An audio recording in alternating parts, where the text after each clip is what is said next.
She was a young woman struggling to get past tragedy. He was 23 when he passed.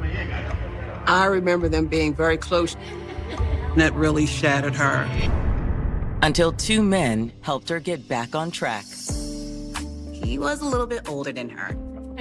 They considered each other really good friends. She fell in love with him. But which one was with her when she disappeared? Something wasn't right. She left Friday evening. That was the last time that he saw her. Or was it? He was a liar from the beginning. Nothing happened that day. I left. Was he trying to throw them off? The frustration was enormous. This is still a missing persons case. They had to find her body.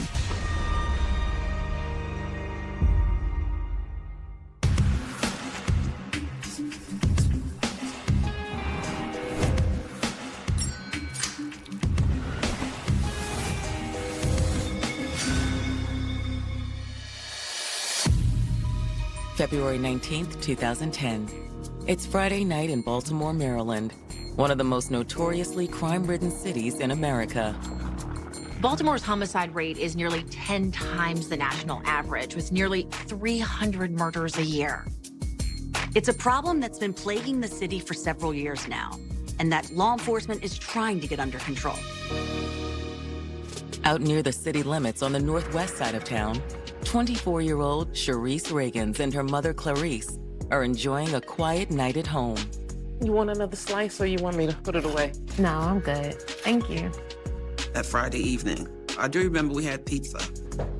After dinner, Cherise's boyfriend Travis Ellaby drops by.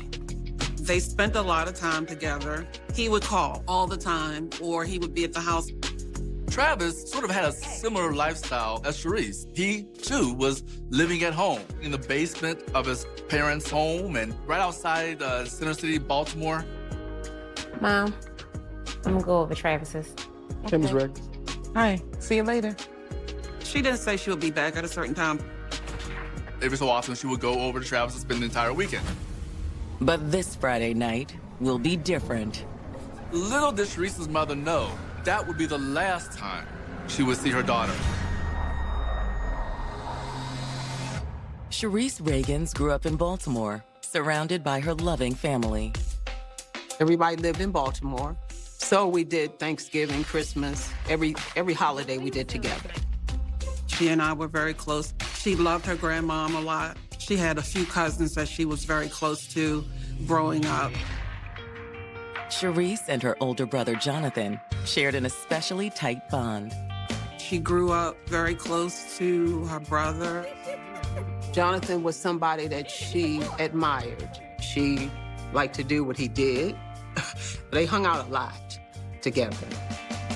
She was really like a social butterfly. She loved to dance. She loved to socialize. Cherise was a fun-loving young lady, laughing all the time, joking all the time. She just had a knack for making you laugh.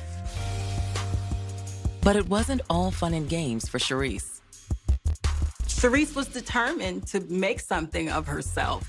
She had aspirations. She was goal-oriented. She was a really good student. She wanted to grow up and go to college. And later in life, she wanted to get married and have a family. However, Cherise's plans for the future were eventually derailed when darkness shrouded her once idyllic family life. Cherise's dad actually committed murder and was convicted. He got a 30-year sentence. It caused her to question what type of person her father really was. It was quite shocking that he had, been accused of doing this. Then in October of 2003, another blow. Her brother started to get sick. He developed lupus when he was about 18 years old, so he had the disease for 5 years, and it got progressively worse. At just the age of 23, her brother Jonathan passed away from kidney failure. That really shattered her, really caused her a lot of pain. She didn't really socialize as much as she used to. She didn't go out as much as she used to. She really became a bit of an introvert. She wasn't going to school. She didn't have a lot of friends. Didn't have a lot going on in her life. But in the spring of 2009, Charisse connected with someone who helped ease her pain. She was seeking other relationships, someone to talk to, and that's when she met Marcus. He was about 15 years older than her, but they connected. They loved music, so they listened to music together regularly, and sometimes, occasionally, they would smoke some weed together. Although there was an attraction, Charisse and Marcus remained just friends. I want to go home. Go home? What's that about? She really liked him, but it never went further than like a platonic thing. Guess I'll see you later. He was someone that was there for her in her time of need. He was someone that kind of took her through her grief. Thanks to her friendship with Marcus, Charisse started to emerge from her depression. And later that same year, began seeing someone her own age, Travis Ellaby. Charisse was working at a local party store, and that's where she met Travis. He came in as a customer. That's how they met. Hi. You need help with anything? Well, you could give me your number. He walked into her life at a time when she needed a man the most. When her brother was not there anymore, Travis filled that void for Charisse. Times that I saw them together, she seemed happy with him. They spent a lot of time together. He filled a void that she needed to be filled with the loss of her brother and the loss of her father. And he treated me with respect. But after leaving with Travis on Friday, February 19th, 2010, Charisse's mother becomes concerned when she hasn't heard from her daughter by the following Monday morning. It made me a little bit nervous. Charisse never would just go and, go with him and not communicate with me. She would always call. Charisse didn't have a cell phone, so she let her mom know that, hey, if you need me, call Travis's home. You can reach me there. Normally, they don't go more than a day without talking to one another. With no word from Charisse, Clarice decides to call Travis. Once it went on the second day, and then the third day, then I knew something wasn't right. So I had his cell phone number, I had his home phone number. So I attempted to call both numbers. Hey, Mrs. Reagans. Hey. Travis, have you seen Charisse? Not since yesterday. What? He said she had left his house. He had taken her to the bus stop. According to Travis, though, Charisse never got on the bus. That's when Travis drops an alarming new clue to Charisse's whereabouts. This guy, Marcus, picked her up.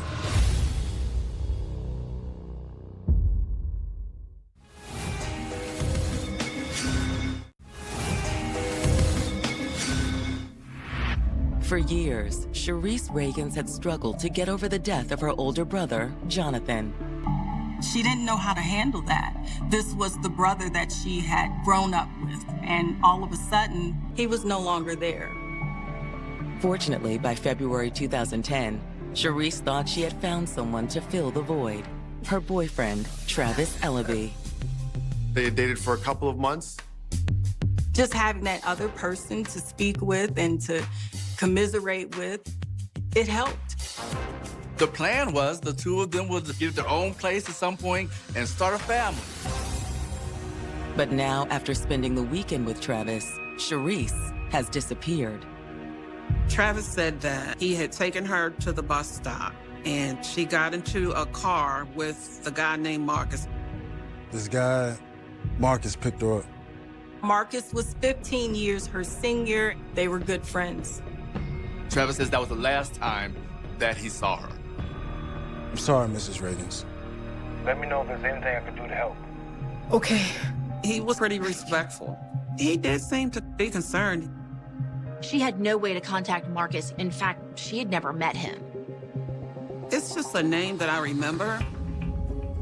That afternoon, Charisse's mom and aunt drive over to the home where Travis lives with his parents.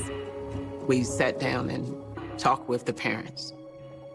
They said, okay, she was here, she stayed the weekend. He did go with her to the bus stop. In fact, Travis's mother says her husband went to pick up Travis from a nearby supermarket parking lot after Charisse left with Marcus. When Travis's stepdad picked him up, Charisse was already gone, and Travis's parents hadn't seen her since either. I want to thank both of you for seeing us. By this time, Teresa's mother is panicked. She's wondering what's going on. After wrapping up their conversation with Travis's parents, Clarice and Brenda head straight to the police station to file a missing persons report. Her daughter did not have a credit card. Her daughter didn't even have a cell phone. So there's no way possible that her daughter would just run off. She believed something serious happened to her daughter. I knew something wasn't right. The next morning, detectives pay their own visit to the Ellaby home. Police arrived at the home unannounced. They were allowed in and speak with Travis Ellaby. That conversation occurred across the dining room table. It was very informal in nature. Nobody's heard anything from her? Nothing. Man, when was the last time you saw her? Travis goes into the same account that he gave Charisse's mother. But this time, Travis adds a new wrinkle to the story. During that time where they walked to the bus stop, he explained to police that the two had gotten into an argument. It happened in a shopping center parking lot they were traveling through on the way to the bus stop. They were having arguments back and forth, that she threatened to leave him because he didn't have a car. He says she's telling him she doesn't want to ride the bus. And they just kind of went back and forth about that. What do you want to do? Charisse was angry and frustrated that they were continually taking public transportation. Where you going? I'm about to call a ride. According to Travis, Charisse went over to a nearby payphone to call a friend of hers named Marcus to come pick her up. What do you know about Marcus? Not much. He did not know him at all and had never seen him. They were not friends. He said she would always bring him up whenever we were having a fight. She would always threaten to leave me for this guy, Marcus. Despite that, Travis says he waited outside the supermarket with Charisse until Marcus arrived. Travis tells the detectives, hey, I'm not going to leave my girlfriend just sitting out here. Anything could happen to her in front of this grocery store. According to Travis, they waited 20 tense minutes for Marcus to get there. Travis says a pickup truck pulled up in front of the store. That's all right?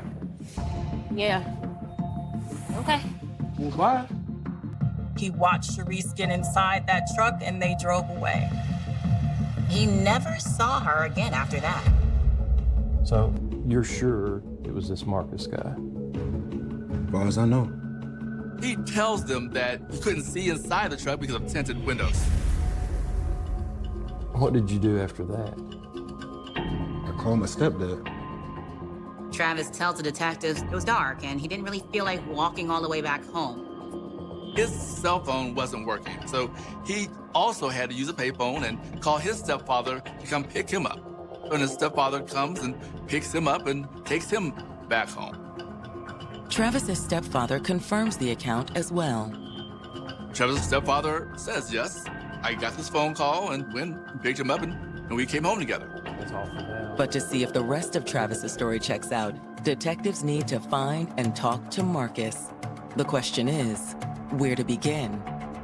Her mother doesn't know much about Marcus. She doesn't even know his last name.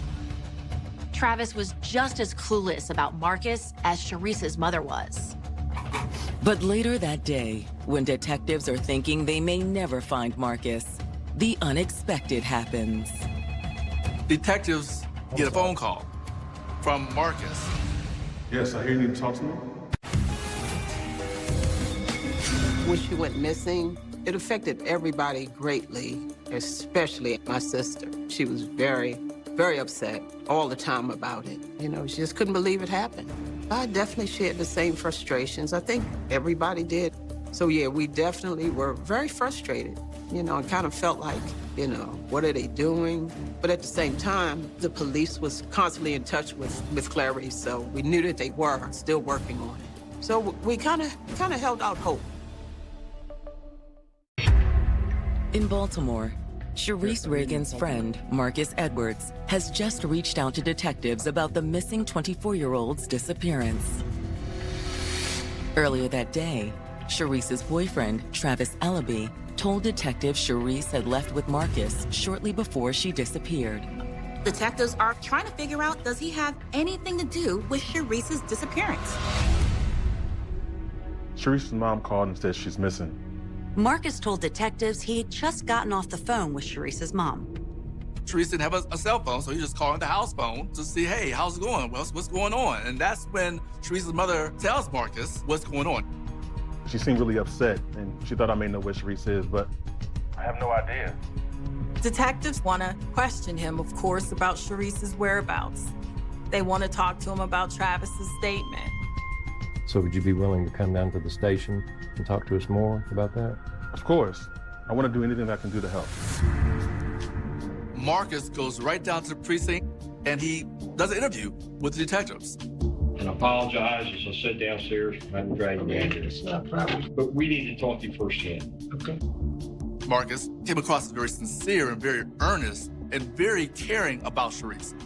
He is being extremely cooperative. Do you recall where you were that day, that 21st? Working. All day, yes. Do you know where? On Park Heights. Where at? Matter of fact, I had 2 parties. He said that he was working a double shift as a caterer over in Baltimore City. So you were over there that area all day? Yeah, I was at work from early in the day until 11 at night. He said he was working at a bar mitzvah, nowhere in the area where Sharice went missing. It was a significant number of miles away. But detectives aren't buying Marcus's story just yet. They told Marcus they discovered he had the same type of pickup truck that Travis described picking up Sharice that evening. Did she call you that day? She didn't call me that day. Any phone calls that were like unexplained that you didn't recognize that day? No, I didn't get any calls. Marcus was adamant that he did not get a phone call from Sharice. He lets detectives know that, yes, he does have a pickup truck that does match the description of the truck that picked up Sharice, but was not understanding how his vehicle could be 2 places at one time. He's like, this must be a coincidence. It definitely was not my truck. It was somebody else. I don't know, I was at work. When detectives ask Marcus the last time he remembers seeing Sharice, he says it was just a few days before she disappeared. It was on a Wednesday, I know that. So you were at her house? Yeah, I was at the house. Okay. Well, describe to me what happened that day, if you could. While he was at the house, Sharice got a phone call. Hello? And Marcus said he could overhear someone on the other end yelling and cursing and saying, whoever that guy is there, he shouldn't be there. You know, he better get out of there. Marcus told detectives he was pretty sure it was Travis on the other end of the line. He was, I can hear, I don't know what he was saying, but I took it that he was saying something because I was there. It's just Marcus. Oh my God. I'm gonna go. He kept yelling, he said, told her, I better be gone or something when he get there. He wasn't real happy with you being there. Probably not, but whatever, I went outside and then I left. We're just friends. He told the detectives that was the last time that he saw Sharice. Okay, Marcus. But is Marcus telling the truth? After wrapping up their conversation with him, detectives decide to bring Travis in to answer a few more questions. The second time when detectives talk to Travis, they bring some photos along, a photo array. So was one of these the truck that you saw pick up Sharice? Travis looked at all these photos and he picked up a photo. This is the one. And he said this was the vehicle that Sharice got into. Sure enough, the truck Travis picks out of the lineup is the one belonging to Marcus. Are you sure that's it? Pretty sure. But detectives wonder, did Travis ever get a visual on Marcus himself that night? Travis said, I didn't see him. The windows were tinted. He's like, I wouldn't recognize him. I wouldn't know him if I saw him. I don't know the man. However, Travis is adamant that Marcus must have been the person driving the truck. After all, Charisse had said Marcus was the one coming to pick her up. They presented him with an aerial map where he drew for the police which way Marcus came in, which way Marcus and Charisse left. After speaking with Travis, detectives decide to take a closer look into Marcus's alibi, that he was at work the evening Charisse went missing. Remarkably, everything Marcus told them checked out. They spoke to Marcus's boss. He confirmed that Marcus was by his side the entire time. His alibi is confirmed. His story is solid. Maybe Charisse told Travis she was calling Marcus, but actually called someone else. But who? Fortunately, when detectives contact the supermarket where Charisse was last seen, they get some good news. This parking lot happens to be completely covered in surveillance video by the supermarket. Detectives decide to subpoena the surveillance footage for the entire parking lot. While they were at it, detectives also subpoenaed the records from that payphone where Charisse had allegedly called for a ride. However, retrieving these materials will be easier said than done. When investigators are dealing with phone companies and supermarket corporate offices, it can take a while for them to actually get their hands on such important items. While they wait, detectives continue digging for a lead to Charisse's whereabouts. But the lead will soon come to them. Hey, detectives. A young lady would like to speak with you all about the disappearance of Charisse Reagans. Oh, great. One of Charisse's coworkers came to the police station saying that she had information that might help with the investigation. According to Charisse's coworker, Charisse's relationship with Travis had been coming to an end. Charisse went it over. She was done with it.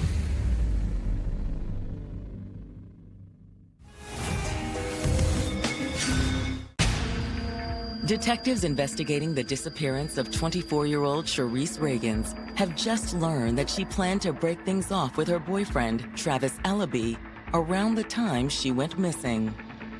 According to her coworker, Charisse had confided in her about this. It seemed like the stress of her relationship was really getting to her. Charisse felt like he was overbearing. He was jealous. He was becoming obsessed with her. It was becoming too back and forth, too aggressive.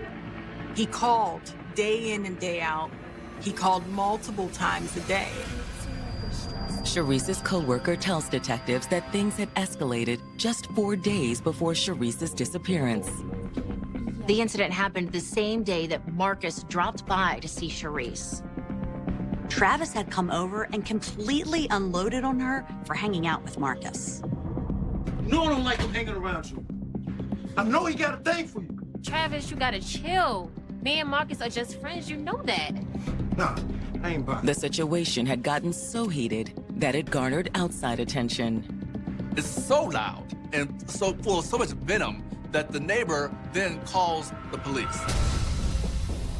By the time an officer arrived, Travis had left, and Charisse blew the whole thing off. She didn't want to get Travis in trouble. She tells them it wasn't a big deal, there was no big disturbance. It was just a little argument. Charisse didn't give the officer Travis's real name either. What's his name? Charisse actually gave the police a fake name. She did not use the name Travis Ellaby. No. Even through all of that, she still wanted to protect him.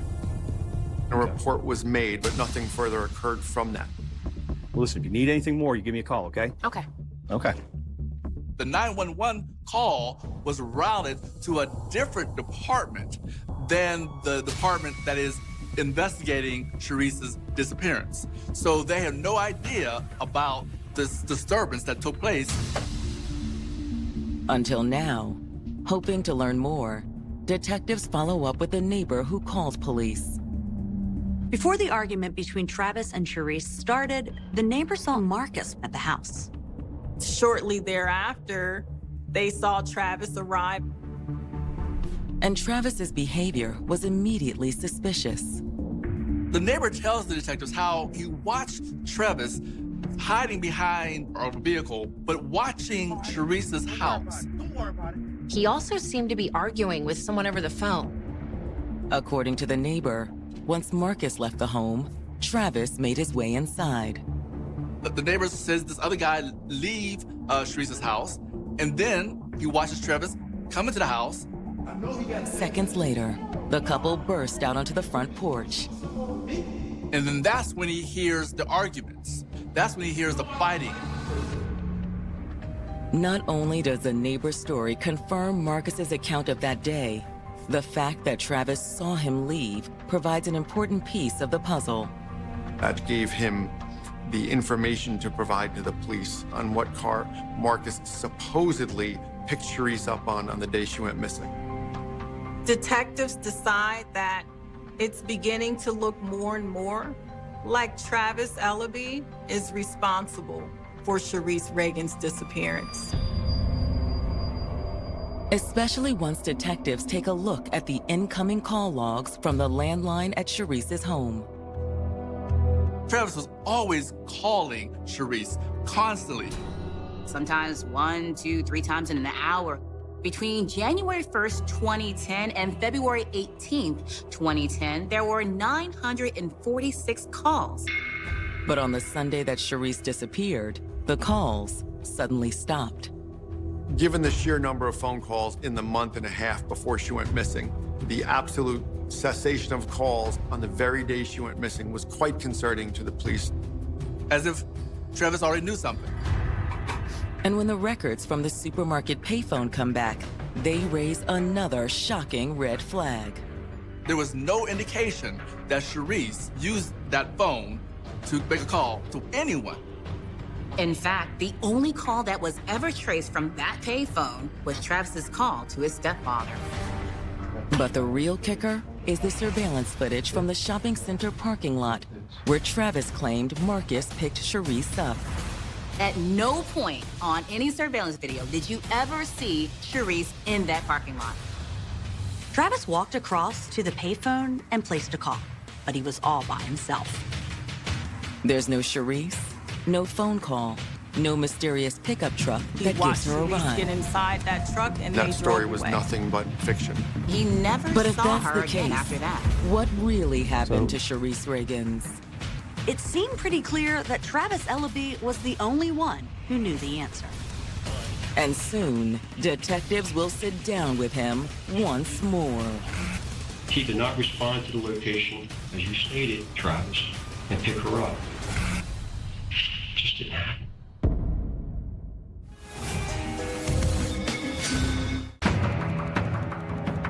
From the beginning, Travis Ellaby has maintained that his girlfriend Sharice Reagan's used a payphone near a bus stop to call Marcus Edwards for a ride shortly before she disappeared on the evening of February 21st, 2010. But thanks to payphone records and surveillance video, detectives now know that's a lie. The police asked him to take a ride up to headquarters in Towson, Maryland for a follow-up interview, which he agreed to. Detectives begin by presenting Travis with the bombshell surveillance video.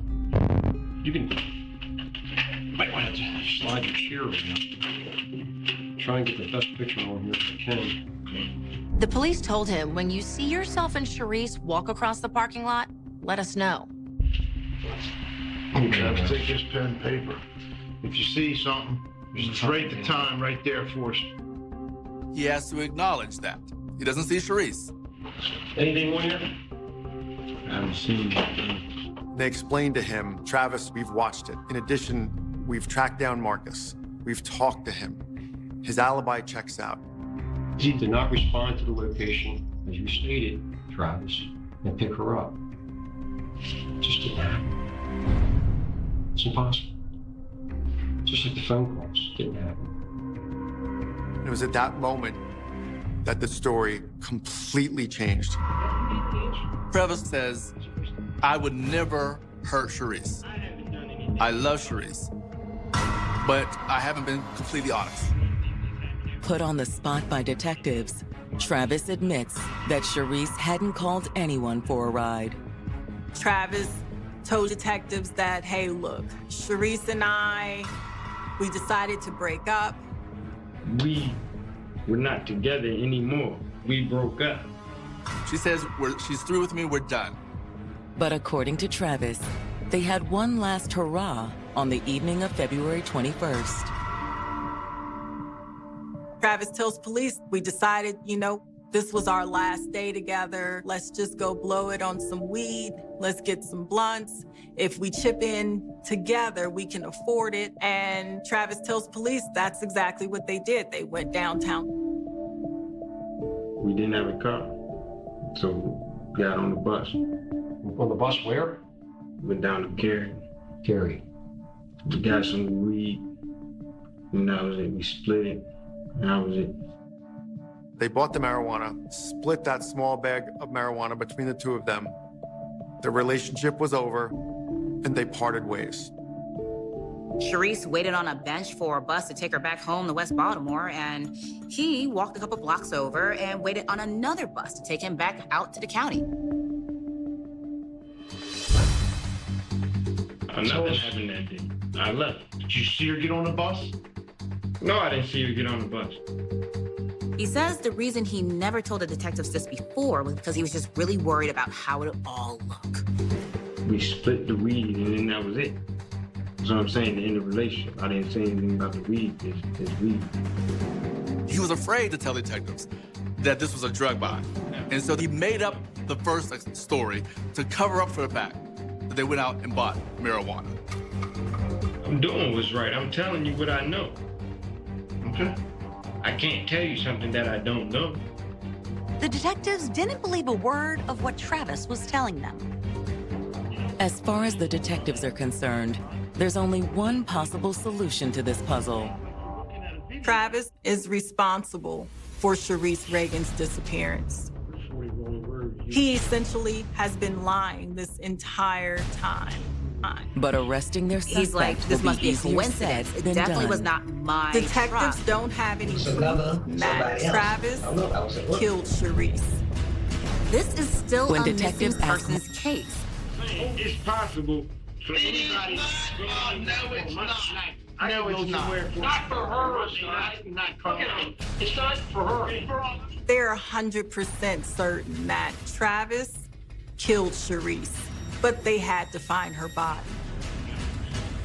Detectives are forced to let Travis go for the time being and spend the next several weeks searching for Sharice. Detectives canvass the area in search of Sharice Reagan's body.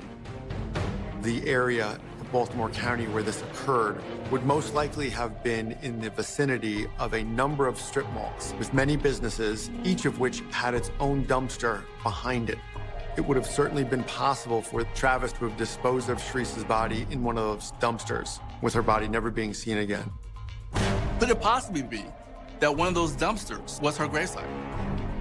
Detectives went out to the local landfill to search and see if perhaps her body ended up there after being disposed. But they didn't have any luck. Sharice Reagan's could not be found. However, on March 26, 2010, detectives do uncover one tantalizing clue that suggests they're on the right track. During the course of this investigation, the detectives received Travis's cell phone records. Travis thought he was smart enough to destroy the phone, but digital experts were able to pull data off Travis's cell phone. By analyzing the data, forensic experts are able to reconstruct some of Travis's messages. There was one message in particular that stood out. About a week before his girlfriend goes missing, he had written, basically, I just want to kill the...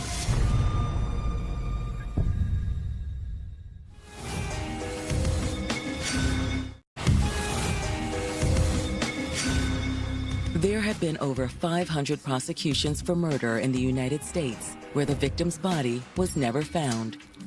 Over 50% of them were domestic violence cases, and 86% of those no-body murder prosecutions have ended in conviction.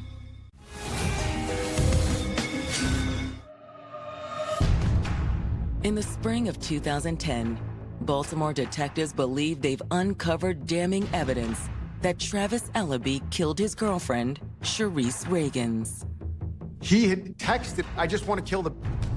approximately a week before Charisse went missing. When police tried to talk to Travis about this, he refused to say anything else, and he lawyered up. Detectives decide that there's enough circumstantial evidence to prove that Travis did kill Charisse Reagans. Detectives feel certain they found their perp, but there's still one problem. And without a body, can police ever bring Travis Ellaby to justice? The case became a waiting game at that point to see if Charisse's body would ever be recovered. We definitely were very frustrated. Everybody in the family, everybody in our church, they would constantly call and say, "Is any news, any change? Do you know anything?" Months become years, but Charisse's mother still holds on to hope. I always felt that justice would be done. In my heart, I did, because I know God, and I believe that God is a God of vengeance. In a case where no body's ever recovered in a homicide, every day that goes by makes it more likely that the victim is in fact deceased and hasn't decided to move and not tell anybody. So the longer the government waits, the better the case gets. In the end, prosecutors wait until September of 2016. After about 7 years, I determined that a sufficient amount of time had elapsed, and I was comfortable charging Mr. Ellaby. On September 12th, detectives finally placed Travis under arrest for first-degree murder. We just felt all along that he had done something, so we felt kind of relieved, even though we didn't have a body. Charisse felt When like the trial he was begins in November of overbearing. He was 2017, He was the prosecutor becoming argues that obsessed with Travis her. himself gave It was detectives becoming ample back and evidence. forth, too aggressive. We had evidence of his story, which changed dramatically. The defendant was adamant over the course of a month as what happened. He had ink, which were all a fabrication, which he ultimately admitted was not true. They had the text message as proof stating that he wanted to kill Charisse.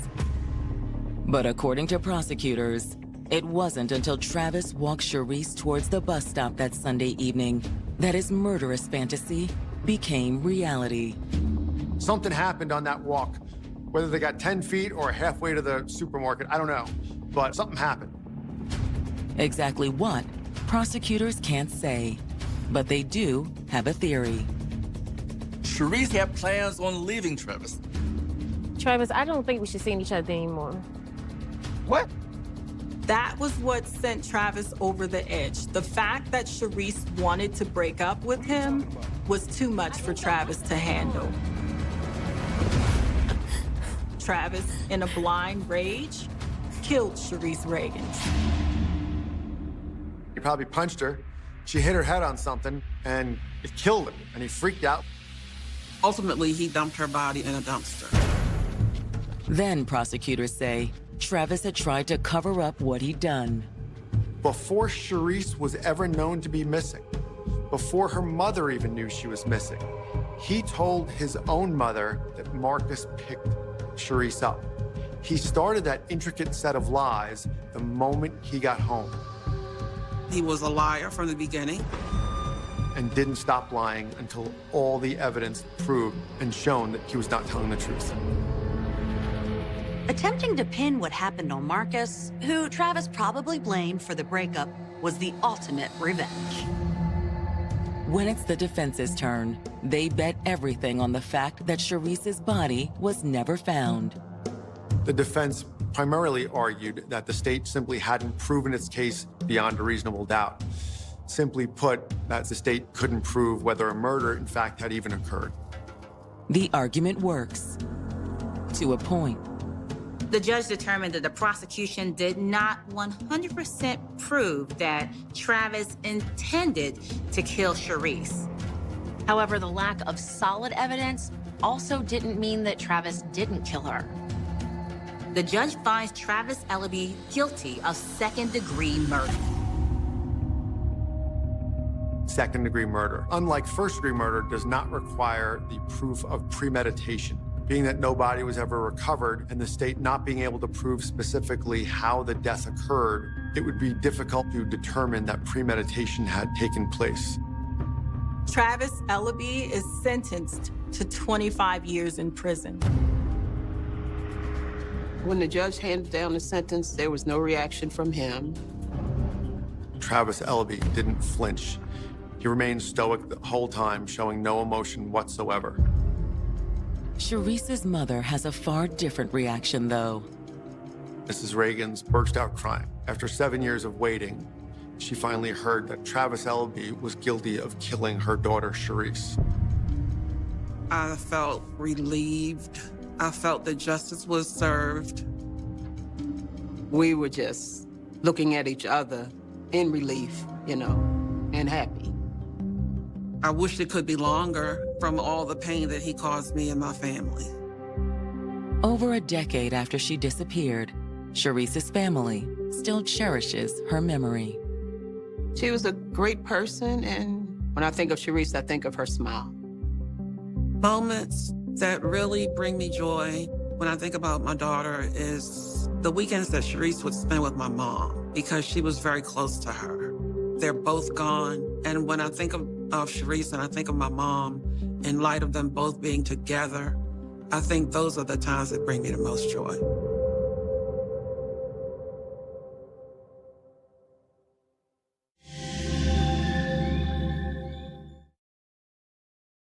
It's artisanal.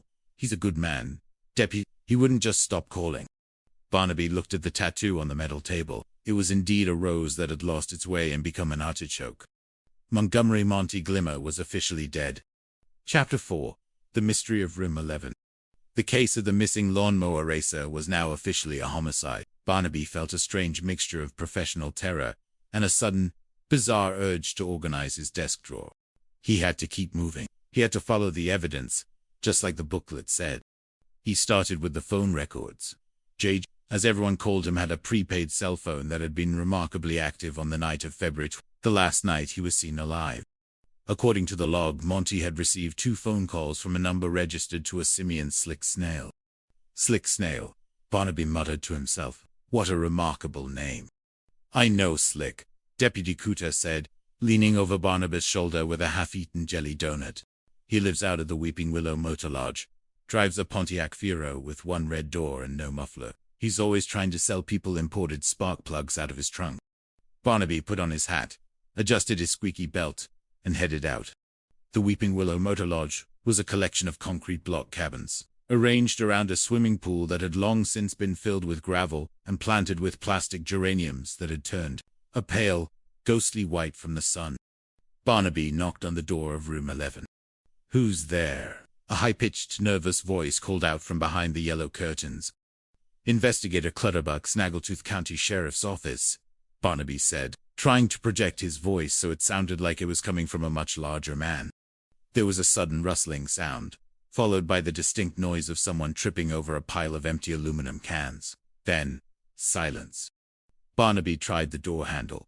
It was unlocked. He pushed it open to find a thin man with a wispy goatee and a t-shirt that read, "I'm with," stupid, pointing a finger at him.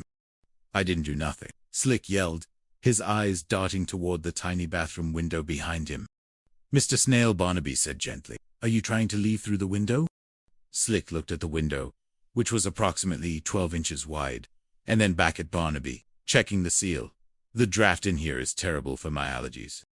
Why don't you sit down, Simeon, and let's have a little chat about Monty Glimmer." Slick sank onto the edge of the unmade bed, his knees trembling. "Look, man, I didn't do nothing to Monty. I just wanted to buy some of his soggy bottom oregano. Me and my roommate wanted to celebrate his birthday. And Monty has the best stuff. He told me he was going to come by the motel around 10. "And did he?" Barnaby asked. "No, he never showed up," Slick said, raising his hands. "I called him the first time, and he said he was on his way. Just had to stop by his ex-wife's house on High Market Street to pick up some of his shirts. Then 11 o'clock rolls around. Number Monty. I called him again, but there was no answer. It only rang like twice and then went to voicemail. I figured his lawnmower had broken down or something." Barnaby checked the phone records. The second call from Slick indeed lasted only 15 seconds, just long enough for a voicemail greeting. The timing checked out. Slick was dropped as a suspect, though Barnaby did make him promise to stop selling spark plugs out of his trunk. Chapter 5. The two muses. Barnabas' next stop was the Snaggletooth Marsh Mud Processing Plant. The plant was a sprawling industrial complex where river silt was dried, bagged, and shipped north to people who wanted to grow organic tomatoes in New Jersey. It smelled of sulfur, wet clay, and ancient decay. Delilah Slag, Monty's estranged wife, was sitting in a small guard shack at the entrance, wearing a gray uniform that looked several sizes too tight and reading a magazine dedicated to celebrity gossip. She was a formidable woman with a jawline that suggested she could crack pecans with her teeth. "Yeah," she said, not looking up from her magazine as Barnaby approached. "If you're here to drop off a flyer for the church bake sale, put it in the box. And if you're a salesman, I've got a taser and I'm not afraid to test it on someone in a polyester shirt." "Mrs. Slag," Barnaby said, displaying his small silver badge. "I'm Investigator Clutterbuck. I'm here about your husband, Montgomery." Delilah finally lowered the magazine. Her expression didn't soften, but her eyes narrowed into two dark, suspicious slits. "Monty, what's he done now? If he's behind on his payments again, you can tell him I'm going to personally garnish his lawnmower parts." "Actually, Mrs. Slag, Montgomery is dead. We found his body in the river this morning." For a fraction of a second, Delilah's face went entirely blank. Then, she let out a long, heavy sigh that sounded like a tired "Well, I can't say I'm entirely surprised. The way he raced those mowers, I figured he'd end up in a ditch sooner or later." "He didn't die in a mower accident," Barnaby said. "He was found bound with speaker wire." Delilah blinked. "Speaker wire? Like for a stereo?" "Yes, we're treating it as a homicide. We're trying to reconstruct his final hours. According to our information, he came by your house on the night of February 25th to pick up some clothes." Delilah leaned back in her plastic chair, her name tag clicking against her pocket. "Yeah, he did. Came by around 10. But he wasn't there long. He was too busy arguing on his phone with that creature." "What creature?"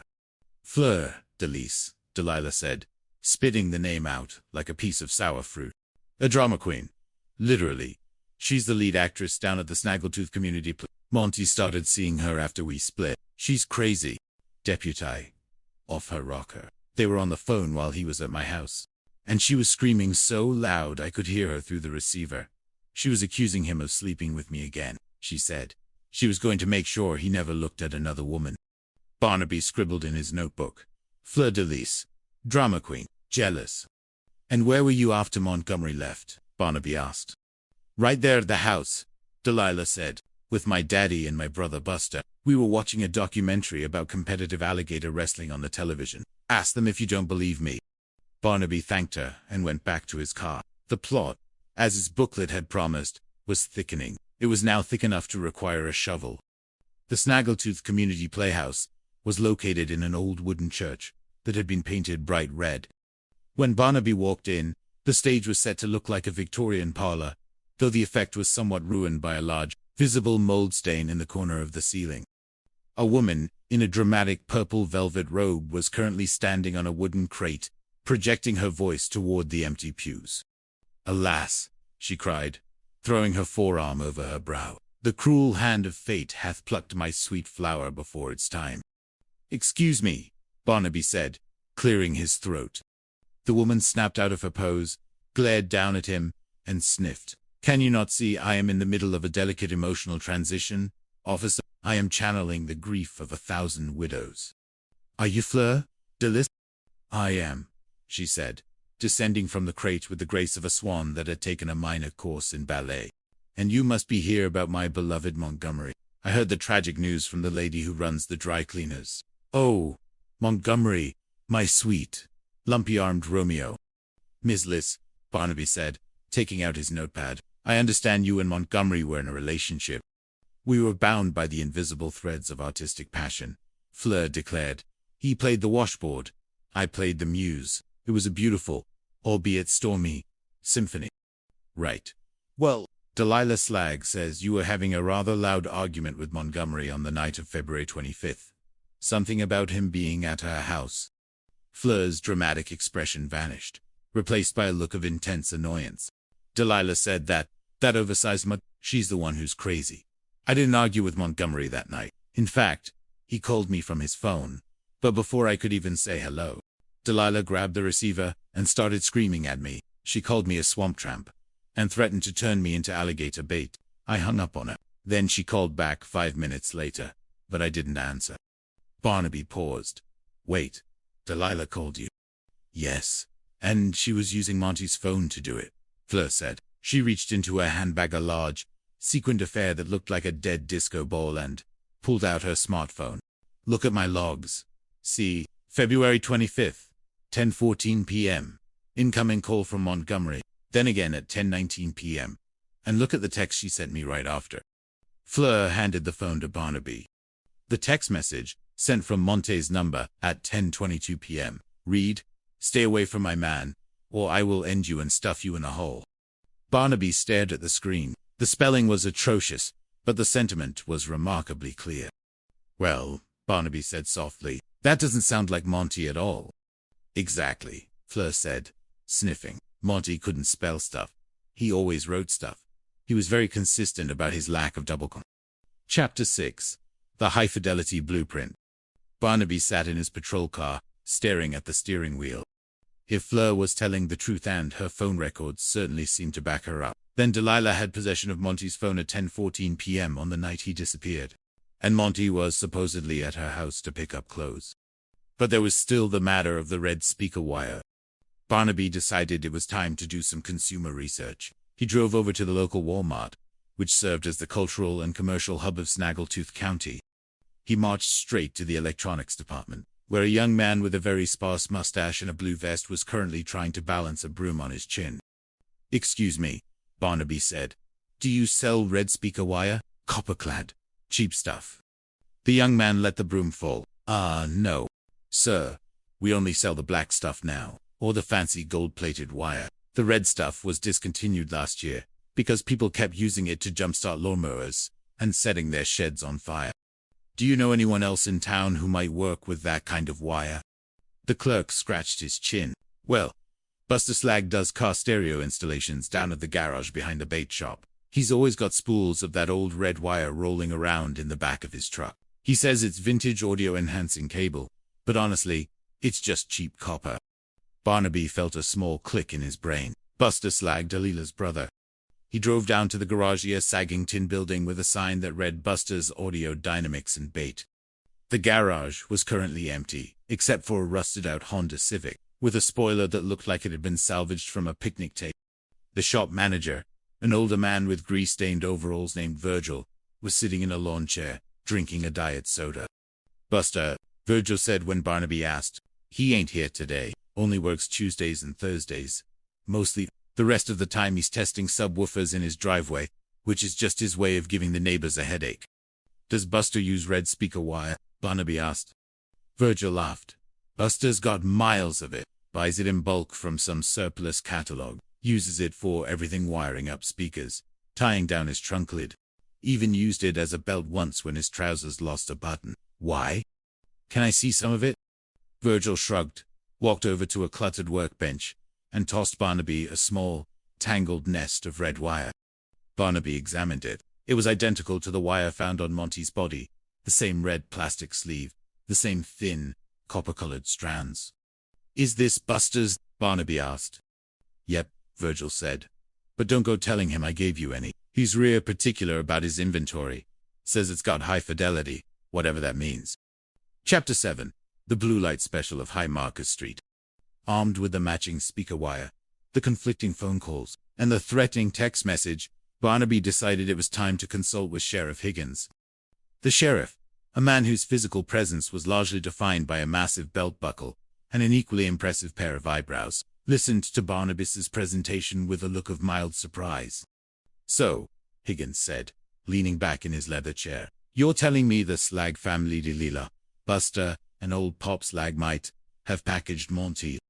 "It's looking that way," Sheriff Barnaby said, trying to sound confident. "The wire matches what Buster uses. The phone records place Monty's phone in Delilah's hands at the exact time she says he left. And let's be honest, Delilah could probably carry him under one arm like a sack of animal feed. But to tie him up and haul him to the river, that sounds like a family project." Higgins nodded, his thick eyebrows knitting together. "All right, Barnaby, it's mostly circumstantial. But the wire and the phone are enough to get us a search warrant for the Slag house on High Marcus Street. But you go in there careful. Old Pop Slag's got a collection of antique shotguns and a very low tolerance for visitors. The Slag residence was a graying wooden house with a porch that sagged to the left, as if it were trying to slide into the drainage ditch. When Barnaby, Sheriff Higgins, and 2 deputies arrived with the warrant, they found Delilah, Buster, and Pop Slag sitting on the porch, shelling pecans into a plastic bucket. Pop Slag was an elderly man who looked like he had been cured in smoke and vinegar. He glared at the deputies as they walked up the gravel path. "What do you lawmen want?" Pop spat, tossing a pecan shell into the yard. "If it's about Buster's muffler, I told you we welded a new soup can onto it. It's practically legal." "We have a search warrant for the premises, Mr. Slag," Sheriff Higgins said, holding up the paper, "in connection with the investigation into the death of Montgomery Glimmer."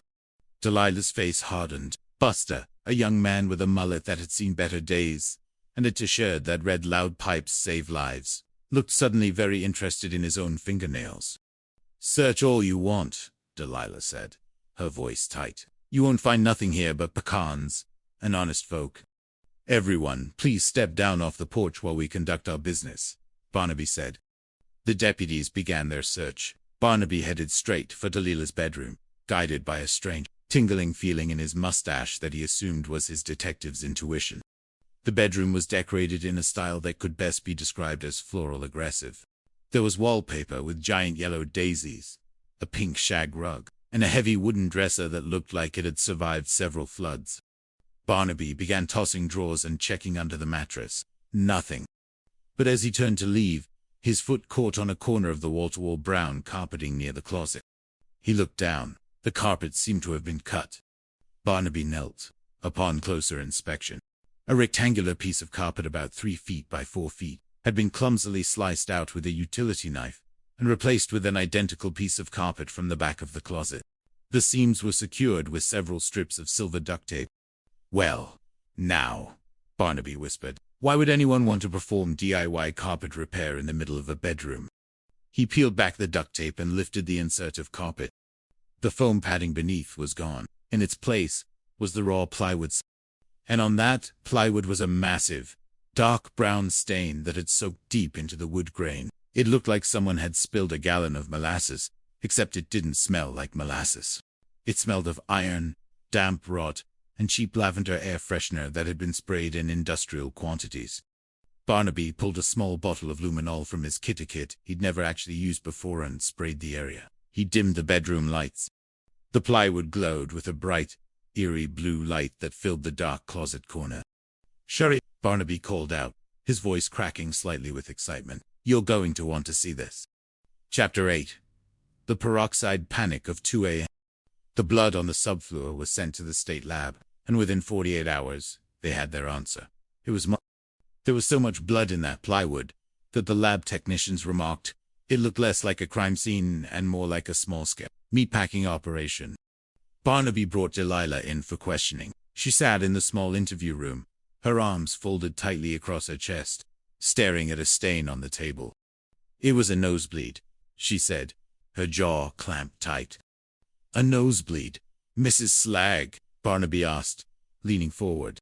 "That's an awful lot of blood for a nosebleed. Monty would have had to have a nosebleed from an elephant to saturate a plywood subfloor like that."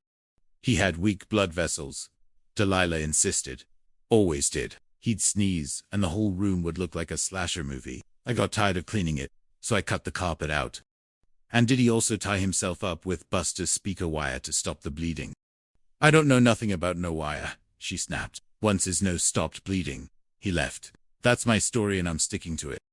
"Well, Delilah," Barnaby said, pulling out a manila envelope, "we've been doing a little more digging, and it seems your brother Buster had some interesting things to say to a friend of his." The break in the case had come from an unlikely source, Eugene the Gabbing Gnat. Eugene was a local tow truck driver who was notorious for his inability to keep a secret, a trait that made him highly unpopular at poker games but extremely useful to the sheriff's office. According to Eugene, Buster had asked him to help move some furniture to Myrtle Beach on the Tuesday after Monty went missing. During the 3-hour drive, Buster, who had consumed several energy drinks and a bag of spicy pork rinds, had become uncharacteristically chatty. Buster was laughing, Eugene had told Barnaby in the interview room. He said Monty thought he was going over to Delilah's for a candlelight tub dinner. Said Delilah had texted him all these sweet things to get him to come over. But when Monty walked into the bedroom, Buster was waiting behind the door with a tire iron. Buster said they put the hurt on him real good. Then they wrapped him up in red wire and threw him in the back of Pop's truck. And what about Pop? Barnaby had asked. Eugene said Pop was the one who told them they had to clean up the room. Said Pop told them they were amateurs and that they needed to go to Walmart to get the good stuff to get the stains out. Barnaby had immediately requested the surveillance footage from the local Walmart for the early morning hours of February 26th. He sat in the security office, fast-forwarding through hours of footage, until he saw them. At 2:14 a.m., the automatic doors of the Walmart slid open. Walking in, side by side, were Buster Slag and Pop Slag. Buster was wearing his mullet proud, while Pop looked like he had just been dragged out of bed, wearing his flannel pajamas and a pair of muddy boots. They marched straight to the cleaning aisle. The security camera showed Pop examining several brands of stain remover, before settling on a 12-pack of hydrogen peroxide and 3 boxes of heavy-duty trash bags. Buster, meanwhile, was seen wandering over to the bakery section and pocketing a powdered donut, which he then ate, while Pop paid for the cleaning supplies with cash. "There they are," Barnaby said, pointing at the screen. "An innocent family outing at 2 o'clock in the morning, buying enough peroxide to bleach a whale." Chapter 9. Justice. The trial of the Slag family was the largest social event in County since the 2012 Catfish Festival. The courtroom was packed to the gills with onlookers, many of whom had brought their own seat cushions and Tupperware containers of potato salad. The defense attorney, a young man from New Orleans, who looked like he had been dressed by his mother and seemed deeply concerned about the humidity's effect on his hair, tried his best. "Ladies and gentlemen of the jury," he pleaded, "my clients are simple country folk. Is it a crime to buy hydrogen peroxide in the middle of the night? Is it a crime to install car stereos? Is it a crime to have a nosebleed?" But the prosecution had Barnaby. Barnaby took the stand, wearing his best uniform, the one with the crease down the trousers that he'd ironed himself. He walked the jury through the evidence with a slow, deliberate cadence that he'd practiced in the mirror. He showed them the red speaker wire. He showed them the glowing blues. He showed them the Walmart surveillance footage of Pop and Buster, with Buster clearly visible eating the stolen donut in the background. It was a family affair, Barnaby concluded, looking the jury in the eye. They lured Montgomery Monty Glimmer with the promise of a romantic evening, and instead, they gave him Buster's audio wire and a trip to the river. They thought the Whispering Chica River would wash away their sins. But the river always gives up its secrets. The jury didn't need long. They deliberated for exactly 42 minutes, just long enough to eat their lunch and agree that Buster's mullet was highly suspicious in its own right. Delilah Slag and her brother Buster were found guilty of second-degree murder. The judge, a stern woman who had once taught Sunday school to half the people in the courtroom, sentenced them to 37 years each in the state penitentiary. Pop Slag, due to his advanced age and the fact that he had only participated in the Walmart run and the subsequent carpet removal, was convicted of obstruction of justice and sentenced to 8 years. As he was led away in handcuffs, he looked at Barnaby and muttered, "Should have bought the generic peroxide. It was 50 cents cheaper." A week after the trial, Barnaby was back at his desk. The filing cabinet drawer was still stuck, but he'd managed to free his sleeve. He looked out the window. The sun was setting over the basin, turning the sky a deep, bruised shade of purple that looked remarkably like a certain cabbage tattoo. "Good job, Barnaby," Deputy Cooter said, tossing a fresh file onto his desk. "You're an official homicide investigator now, an old hand." Barnaby opened the file. It was a report of a stolen prized pig from the neighboring parish. The pig was reportedly wearing a small rhinestone collar, and had last been seen heading toward a local pancake house. Barnaby smiled, adjusted his mustache, and picked up his pencil. "Well, Cooter," Barnaby said, "let's go find ourselves a pig." The Snaggletooth Bent Chronicles, a comedy of errors, alimony, and high-end audio cable. Chapter 1. The Catfish That Wore Red Sneakers. Silas Gudgeon was not a man who demanded much from the universe. A thermostatic flask of lukewarm chicory coffee, a canister of DeBoles flavored with imitation vanilla extract, and a 3-legged folding stool were the holy trinity of his Saturday mornings. The Black Spot River, a slow-moving, tea-colored artery winding through the humid, moss-drepped lowlands of Snaggletooth Bend.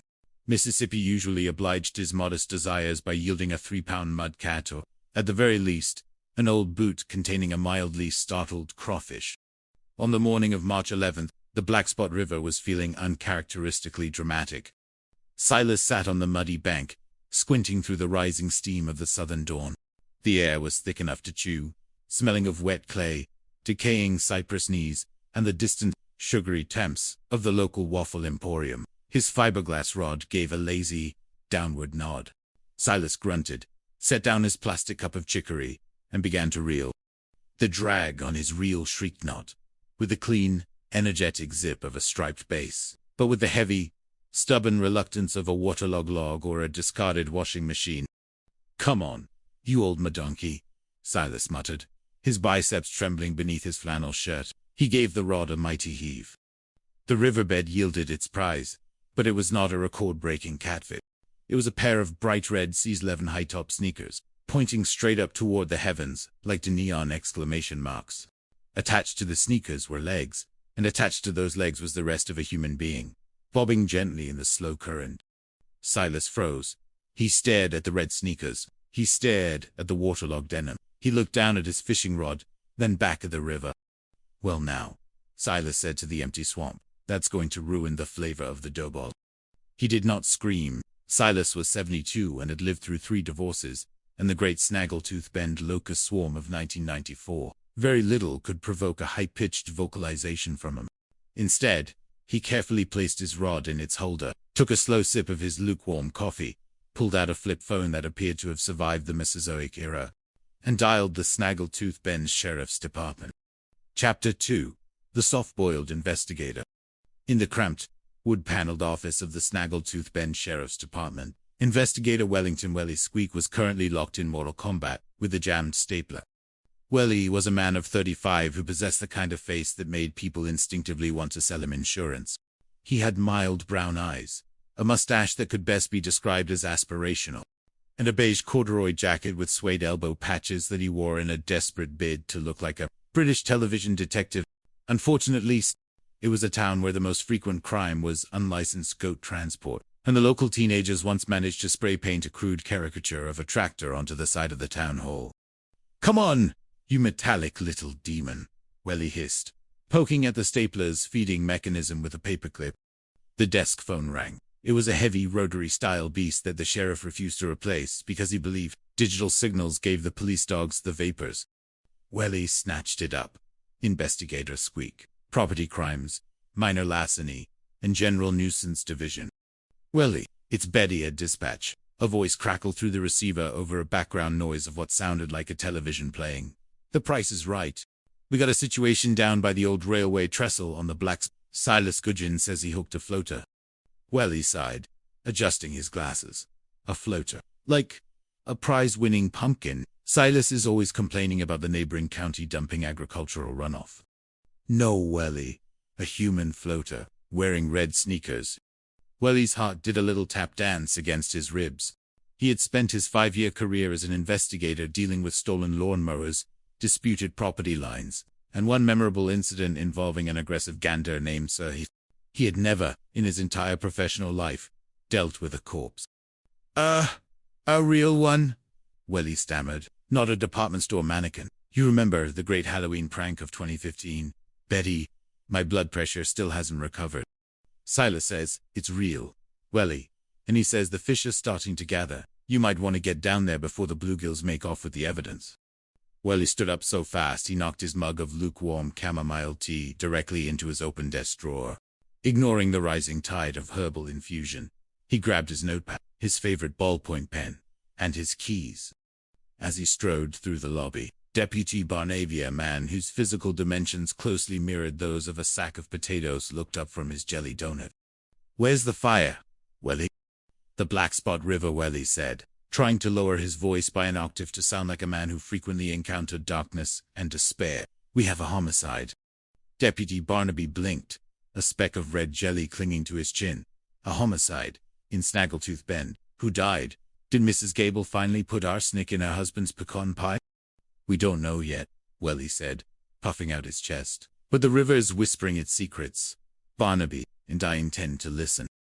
Right, Barnaby said, returning to his donut. Don't forget your rubber boots. The mud down there is like chocolate pudding, only it smells worse. Chapter 3. The Red Sneaker Symphony. By the time Welly's beige station wagon creaked to a halt near the riverbank, 2 patrol cars were already parked at wild angles in the weeds, their red and blue lights flashing uselessly against the bright morning sun. Welly stepped out of the car, immediately sinking 3 inches into the Mississippi clay. He cursed softly, adjusting his corduroy jacket. Down by the water's edge, patrol officers Higgins and Miller were engaged in a highly unscientific recovery operation. They had tied a yellow nylon tow rope to Silas Gudgeon's aluminum rowboat and were using a tree-trimming pole to gently coax the floating figure toward the muddy bank. "Easy, Higgins. Don't puncture the trousers," Miller yelled, his face beaded with sweat. "If we pop him, he's going to sink like a stone."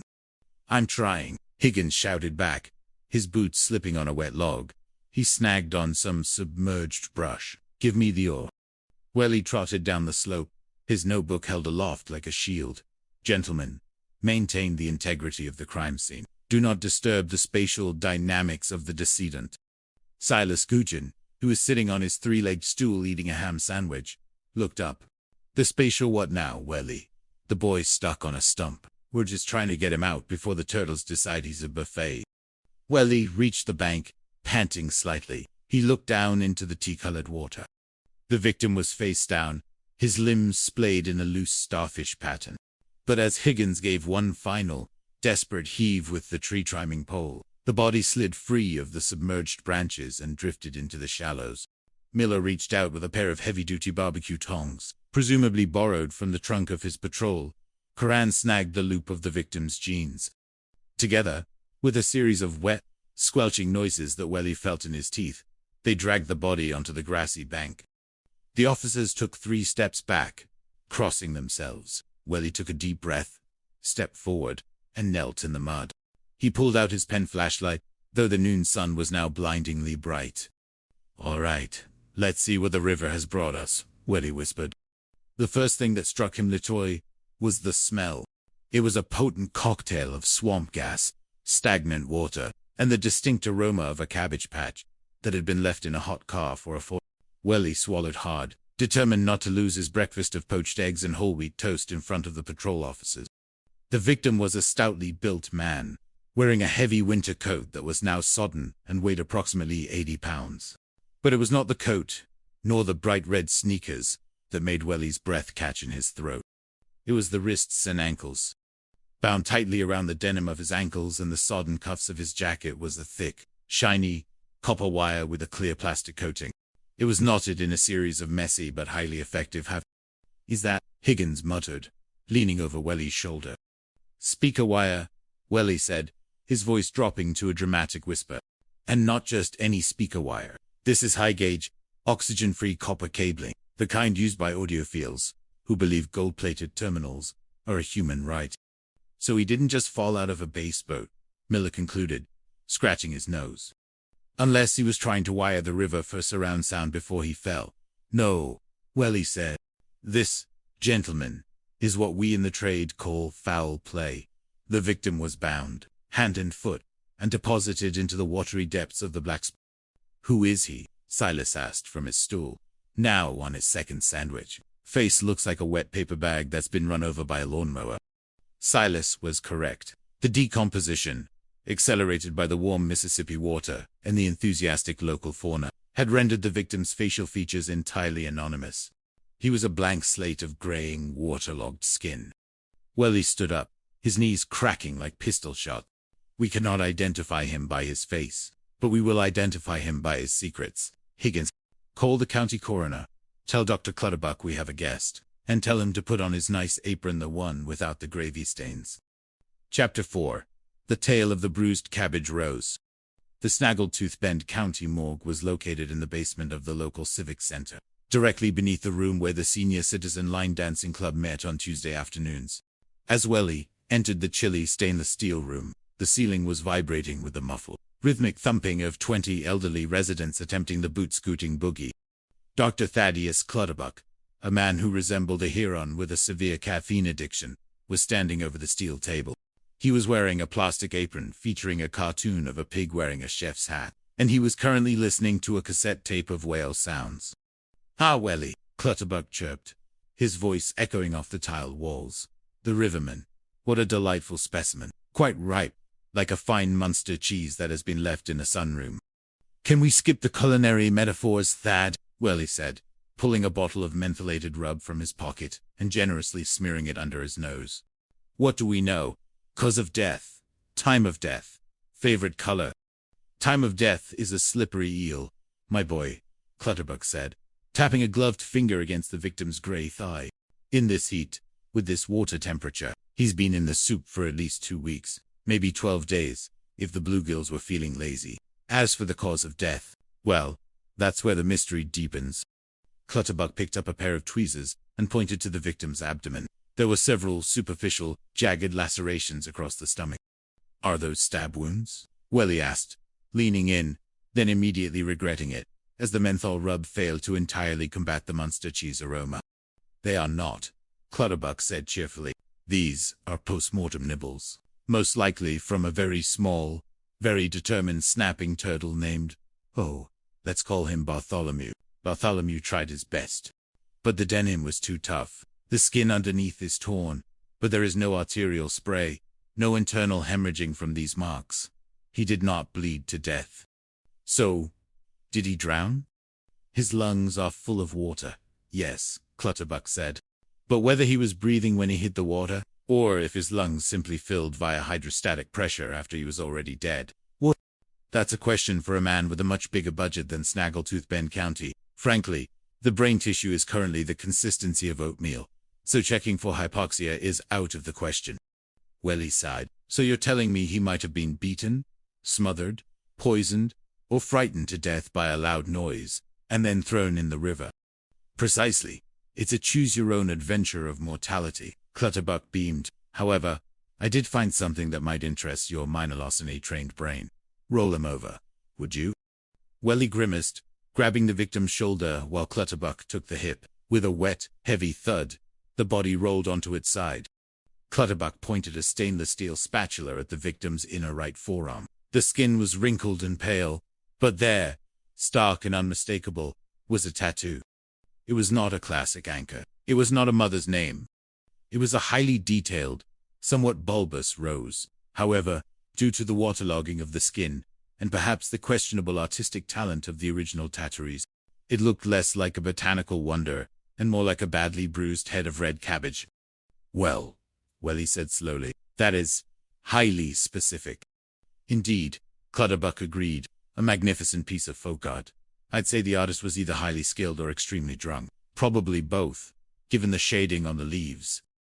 "A rose that looks like a bruised cabbage," Welly muttered, whipping out his notebook. "This is our golden ticket, Thad.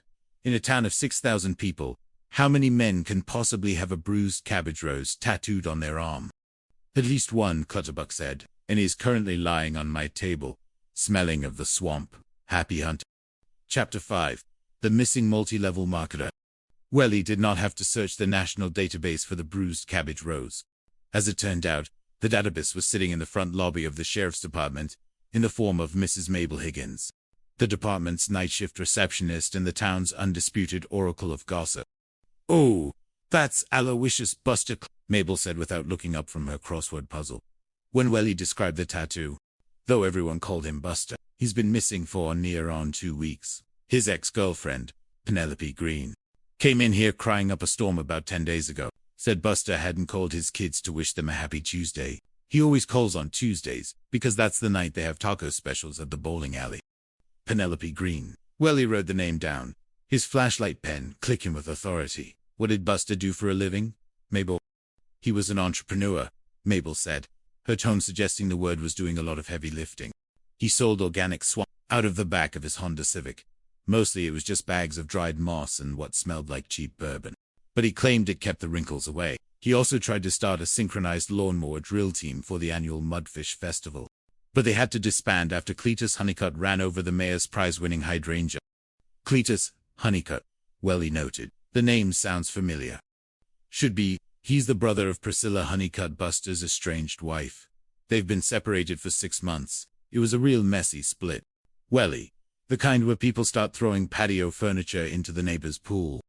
Welly felt a tingling sensation in his elbows, the classic sign, he believed, of a detective closing in on the truth. A messy separation, an entrepreneur with a cabbage rose on his arm, and a body wrapped in premium speaker wire. Mabel, where does Penelope Green live? Down on Magnolia Lane, the house with the 3 pink flamingos in the yard. No, wait. One of the flamingos was stolen by a fraternity prank last spring. The house with 2 pink flamingos and 1 very sad concrete donkey. Chapter 6. The Pink Flamingo Inquest. Penelope Green was a woman of 30, with hair the color of a copper penny and eyes that looked as though they hadn't seen a full night's sleep since the turn of the millennium. She sat on her floral-patterned sofa, clutching a box of tissues to her chest like a life preserver. Welly sat opposite her on a wooden chair that creaked alarmingly every time he shifted his weight. He had placed his corduroy jacket neatly over his knees to protect it from the 3 orange tabby cats that were currently circling him like miniature, furry sharks. "We found him, didn't we?" Penelope sobbed, dabbing at her nose with a shredded tissue. "I knew it. I told Deputy Barnaby that Buster wouldn't just skip town. He had his faults, Lord knows. He couldn't pass a lottery ticket machine without losing $20, but he loved his kids. He wouldn't miss Toby's youth football game. Toby ran a touchdown last week. Welly, he ran 60 yards in the wrong direction first, but he still got the points. I'm very sorry for your loss, Miss Green, Welly said gently. It is indeed Buster. We identified him by his distinctive arm art. The cabbage rose. Penelope smiled through her tears. He got that in Biloxi. He told the tattoo guy he wanted something that represented his inner spirit. I told him his inner spirit was a botanical disaster, but he loved that little rose. Welly cleared his throat. Miss Green, we are treating this as a homicide. Buster was found, bound, in the river. Do you know of anyone who might have wished him harm? Any business associates in the organic swamp mass sector? Penelope waved her hand dismissively. Oh, please. Buster's moss business was just a way to get out of the house. He didn't have enemies there. But his wife, his ex-wife, Priscilla, she's a different story. Welly leaned forward, the wooden chair groaning in protest. Priscilla, tell me about her. She's a woman possessed, Welly, Penelope said, her voice dropping. She works the night shift as a security guard at the Grey-Nomadic gluten-free biscuit factory. She's got this temper that's like a dry pine forest in July. One spark, and when Buster moved out, she told him if she couldn't have him, nobody would, especially not me. Did they have financial disputes? Buster owed her 3 months of alimony, and she was convinced he was hiding a fortune in a Swiss bank account. Penelope's a Swiss bank account. The man had $74 in a piggy bank shaped like a tractor and a collection of vintage soda cans. But she wouldn't hear of it. And her family, the honey, they're like a cult, Welly. A very loud, very greasy cult. Her brother, Cletus thinks he's in the special forces, Penelope said, rolling her eyes. He wears combat boots to go to the grocery store, and has a bumper sticker that says, my other car is a tank. He works at Soundwaves, the car stereo shop near the Bipe. He's always bragging about how he can wire a subwoofer so loud it'll make your teeth fall out. Welly's pen hovered over his notebook. Cletus, Soundwaves, premium speaker wire.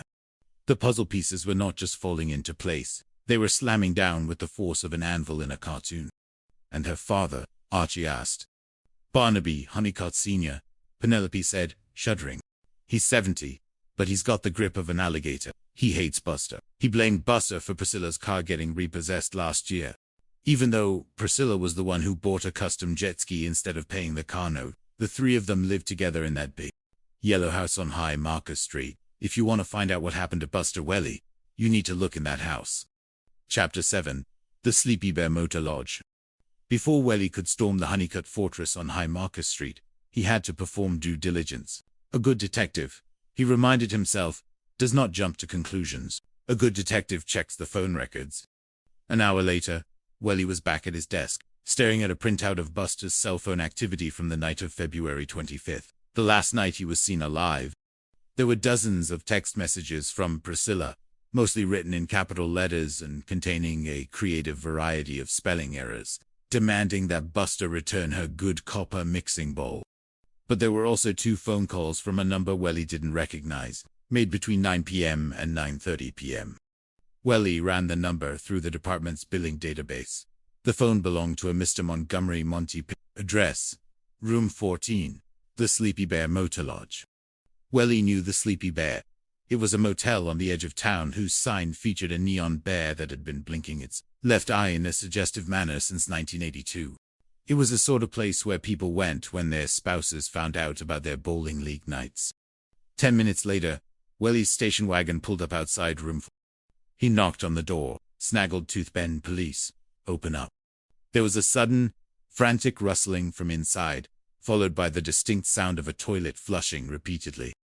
Open the door, Mr. Pipsqueak, or I shall be forced to apply administrative pressure, Welly yelled, trying to sound like a SWAT commander despite his corduroy jacket. The door swung open 3 inches, held by a rusty brass chain. A pale, twitchy face, with a thin smudge of grease across the forehead, peered out.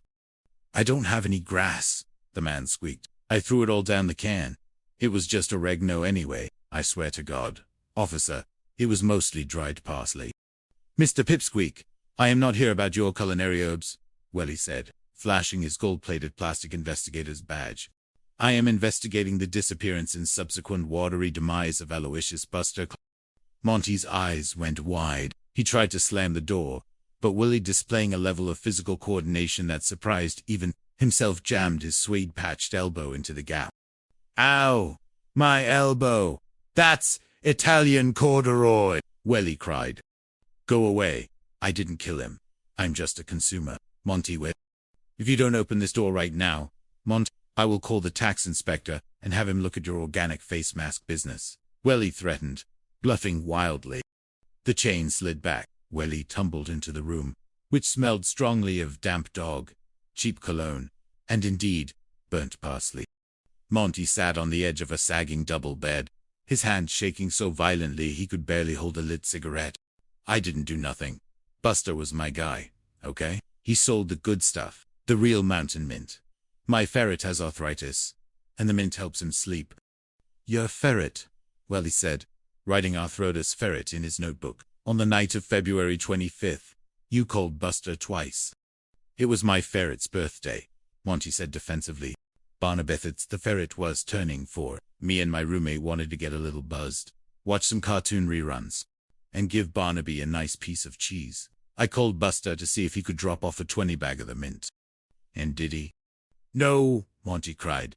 That's the thing. The first time I called, he said he was just leaving his ex-wife's house on High Market Street and he'd be over in 10 minutes. But he never showed.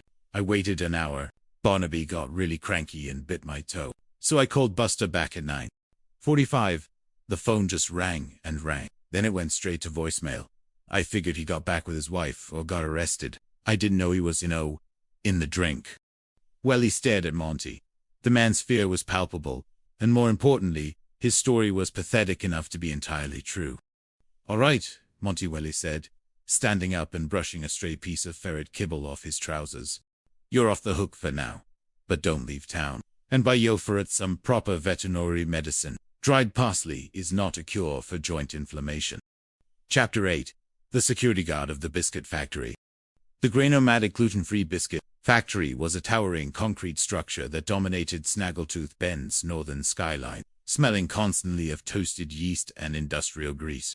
Welly found Priscilla Honeycott, sitting in a small, glass-walled security shack at the main gate. She was wearing a blue polyester uniform shirt that was 2 sizes too small, a duty belt containing a flashlight the size of a baseball bat, and a half-eaten bag of pork rind.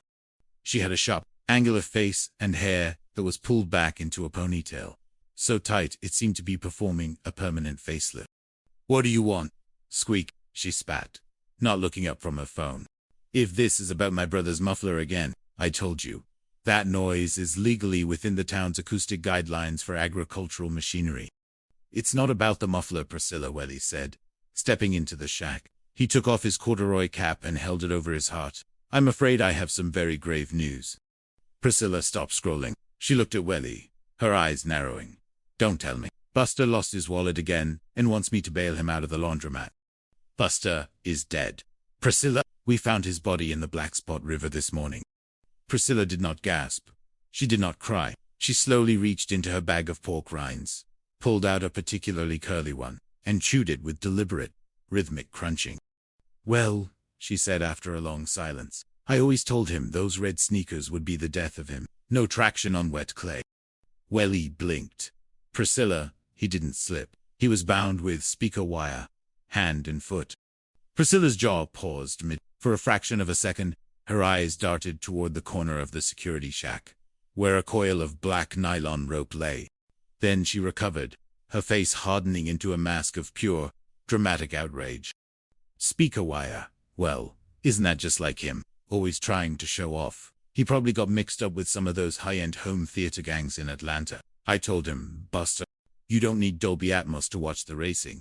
But he wouldn't listen. Priscilla Welly said, his voice deadly serious. The last person to see Buster Alivather, then his client Monty was you. He came to your house on High Marcus Street at 10:00 p.m. on February 25th to pick up his clothes. Monty says Buster called him from your driveway. Oh, he was here. All right, Priscilla scoffed, waving a greasy hand.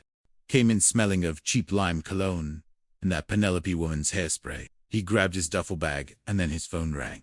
It was that harlot, Rosario. Rosario Welly asked. The lounge singer. The very one. The siren of the Snaggletooth Bend bowling lanes. Priscilla spat. They had a fight right there in my kitchen. A real screamer. She was yelling so loud I could hear her through the phone. She said if he didn't come over right then and fix her garbage disposal, she was going to take his vintage soda cans and run them through a car crusher. Buster was terrified of her. He ran out of here like his pants were on fire. That's the last I saw of him. Welly wrote down Rosario, bowling lane siren in his notebook. So you're saying Buster left your house alive and well? Alive? Yes. Well, that man hadn't been well since he fell off his lawnmower in 12, Priscilla said. Now, if you'll excuse me, Squeak, I have to monitor the biscuit shipment. We've got 40 tons of self-rising flour coming in from and if the moisture levels aren't right, we'll have a giant dumpling on our hands. Chapter 9. The Siren of the Bowling Lanes. The Strike and Spare Lounge was located inside the Snaggletooth Bend Recreation Center, tucked between the shoe rental counter and the arcade machines. The air was a thick mix of lane oil, fried onions, and the sweet, medicinal scent of cherry air freshener. Rosario Cleo Maraschino was standing on a tiny, carpeted stage, singing a sultry, slow-tempo version of Jolene to an audience consisting of 3 men in trucker hats and a very confused teenager eating a basket of tater tots. She was wearing a red sequined dress that caught the glare of the rotating disco ball, and she held the microphone as if she were trying to choke it. Welly waited by the bar, sipping a seltzer water with a lime wedge that had seen better days. When Rosario finished her set to a smattering of polite, greasy-fingered applause, she stepped down from the stage and walked over to the bar. She spotted Welly's corduroy jacket immediately. You look like a cop, she said, her voice a rich, smoky or a very lost English teacher. What can I do for you, darling? If it's about the noise complaint, the manager says the bass from the jukebox is technically grandfathered in under the Snaggletooth Bend Leisure Act of 1978. I'm Investigator Squeak, Ms. Maraschino, Welly said, showing his badge. I'm here about Buster. Rosario's smoky eyes suddenly filled with very real, very undramatic tears. She grabbed Welly's sleeve, nearly knocking his seltzer over. Buster, oh thank God. Have you found him? I've been worried sick. I haven't been able to sleep. I haven't been able to sing. I had to do Jolene in a minor key tonight. We found him, Rosario Welly said gently. I'm afraid he was recovered from the Black Spot River this morning. He did not survive.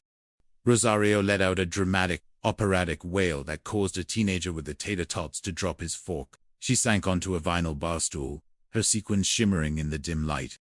My Buster, my sweet, more-selling prince, gone to the great swamp in the sky. Ms. Maraschino, Welly said, pulling out his notepad.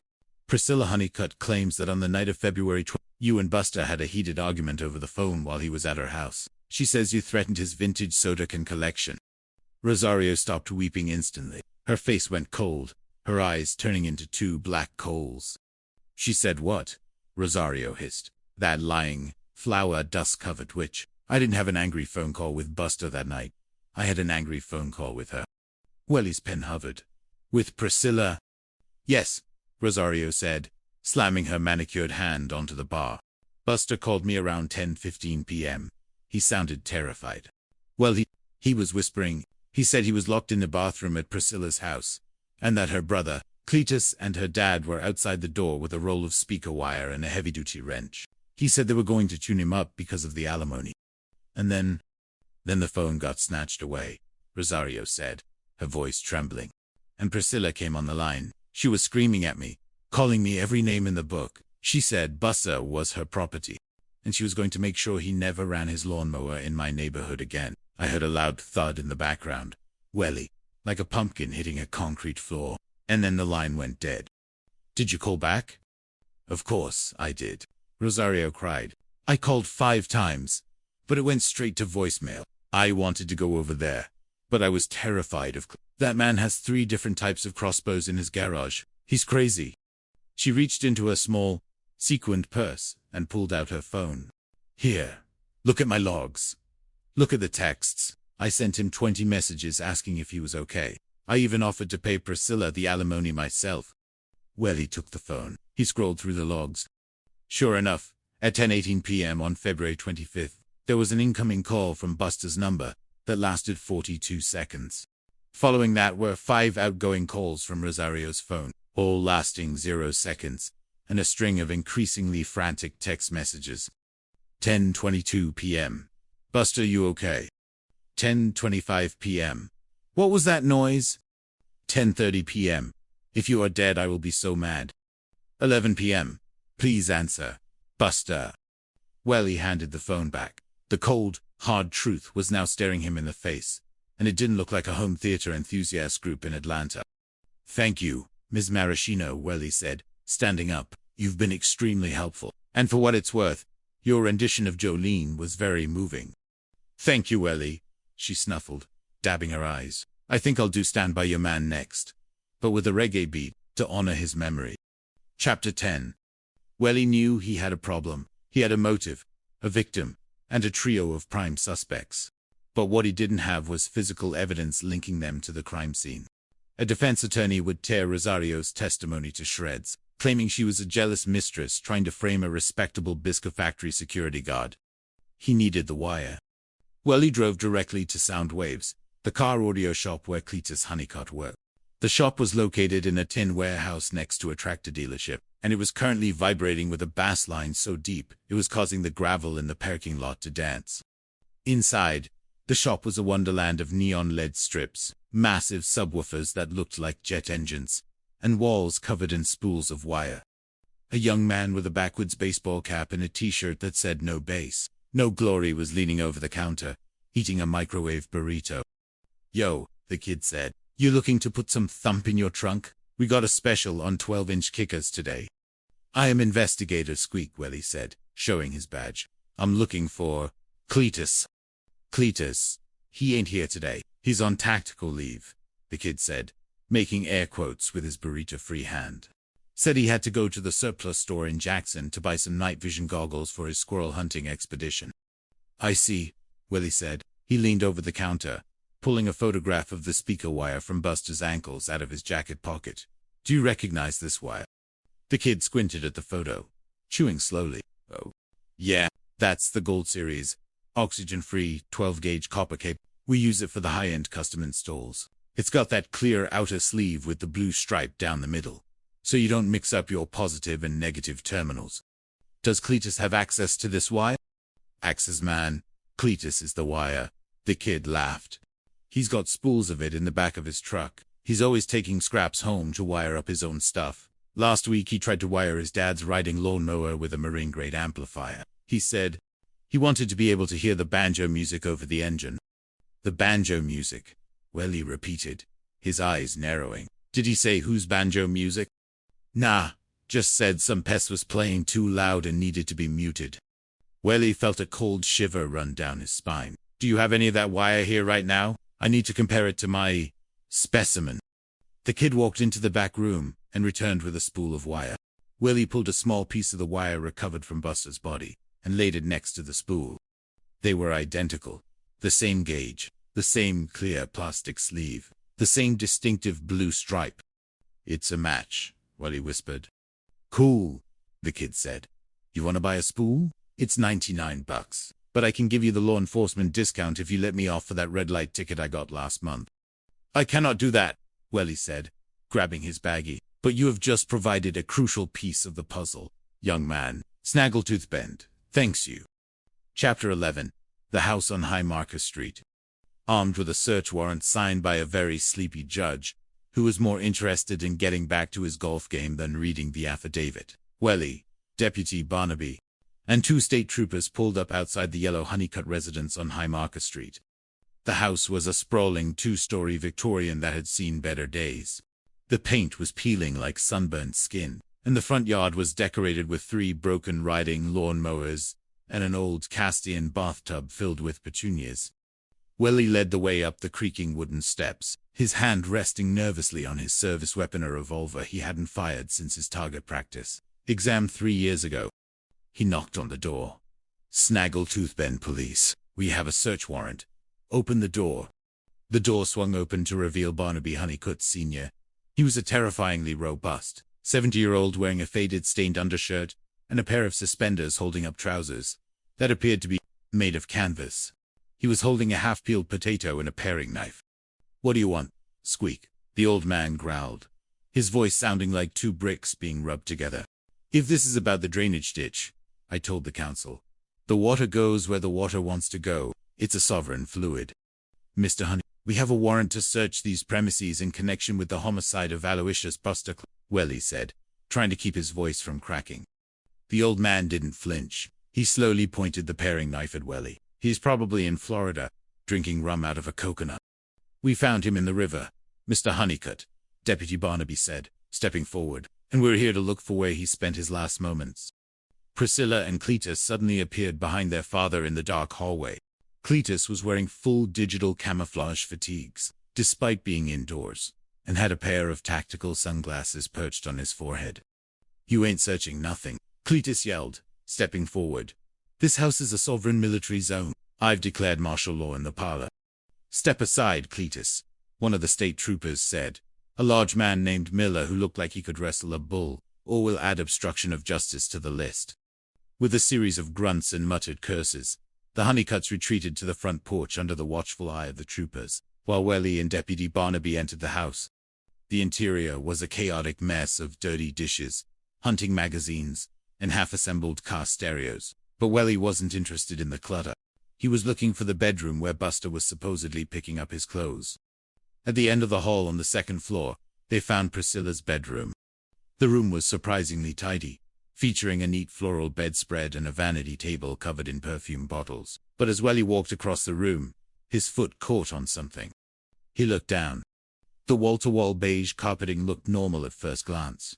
But near the closet door, Welly noticed a jagged line. He knelt down and ran his fingers over the carpet. A rectangular section of the carpet, roughly 4 feet by 6 feet, had been crudely cut out and replaced with a slightly different shade of beige. It was like a patchwork quilt of domestic panic. Barnaby, Welly whispered, "Look at this." Deputy Barnaby knelt next to him. "Well, that's a terrible job. My Aunt Martha could sew better than that, and she's blind in her left eye." Welly pulled a pocket knife from his trousers and carefully pried up the corner of the replaced carpet segment. Beneath the carpet, the foam padding had been completely removed, and beneath that, on the rough plywood subfloor, was a massive, dark, brownish red stain that had soaked deep into the wood. It was shaped like a sprawling continent of violence. Welly pulled out a small vial of luminol from his detective kit he had purchased with his own money from an online supply store and sprayed the stain. Even in the daylight, the wood glowed with a faint, ghostly blue luminescence. "That's a lot of blood, Welly," Deputy Barnaby said, his voice suddenly very quiet. "That ain't from a shaving cut." "No," Welly said, his heart pounding in his chest. "That is the blood of a cabbage rose enthusiast. Something terrible happened in this room, Barnaby, and they tried to cover it up with a trip to the carpet store." Chapter 12. The Walmart Tapes. Within hours, the Snaggletooth Bend police had arrested Priscilla and Barnaby Honeycutt Sr. on suspicion of murder and obstruction of justice. But Welly still needed the final nail in the coffin. He needed to prove the cleanup was premeditated and involved all three of them. He found his answer at the 24-hour Walmart in the neighboring town of Waycross. Welly sat in the security office of the Walmart, staring at a black and white monitor. The security manager, a tired-looking woman named Brenda, was fast-forwarding through the footage from the night of February 26th, the night after Buster disappeared. "Here we go," Brenda said, tapping the screen with a pen. Timestamp: 2:14 a.m. On the screen, three figures walked through the sliding glass doors of the Walmart. First came Cletus Honeycutt, still wearing his tactical fatigues, pushing a shopping cart with the manic energy of a man who had consumed 8 energy drinks. Behind him was Barnaby Honeycutt Sr., looking grumpy and holding a handwritten shopping list. And finally, Priscilla, wearing her security uniform pants and a hooded sweatshirt. The trio marched directly to the household cleaning aisle. Welly watched in rapt fascination as Cletus began loading the cart. He didn't just buy a bottle of bleach. He bought 12 bottles of heavy-duty hydrogen peroxide, 3 scrub brushes, 2 rolls of industrial garbage bags, a box of latex gloves, and a giant aerosol can of odors away pine scent. "Look at that," Welly whispered. "That's not a weekly grocery run. That's a murder cleanup kit." "And look what the old man's buying," Brenda pointed out. Barnaby Sr. had walked over to the hardware section and returned with a handsaw and a 3-pack of replacement blades. "They were cleaning the room," Welly said, his mustache twitching with triumph. "And they were preparing to dispose of the evidence. They cut out the stained carpet, scrubbed the floor with peroxide, and then they threw Buster in the river." "You want a copy of this tape, Detective?" Brenda asked. "I do," Brenda Welly said, standing up and straightening his corduroy jacket.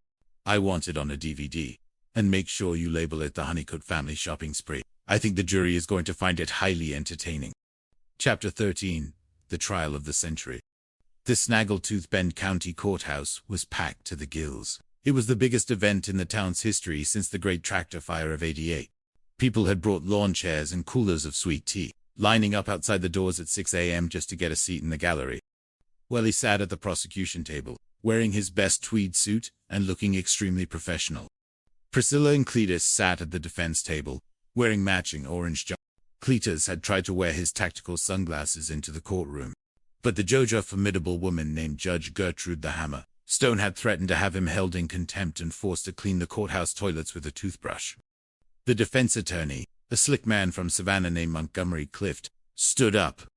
"Your Honor, this is a case of circumstantial nonsense," Clift bellowed, waving his arms. "My clients are respectable citizens. Yes, they purchased 12 bottles of hydrogen peroxide at 2 in the morning. But is it a crime to have a severe yeast infection in the household?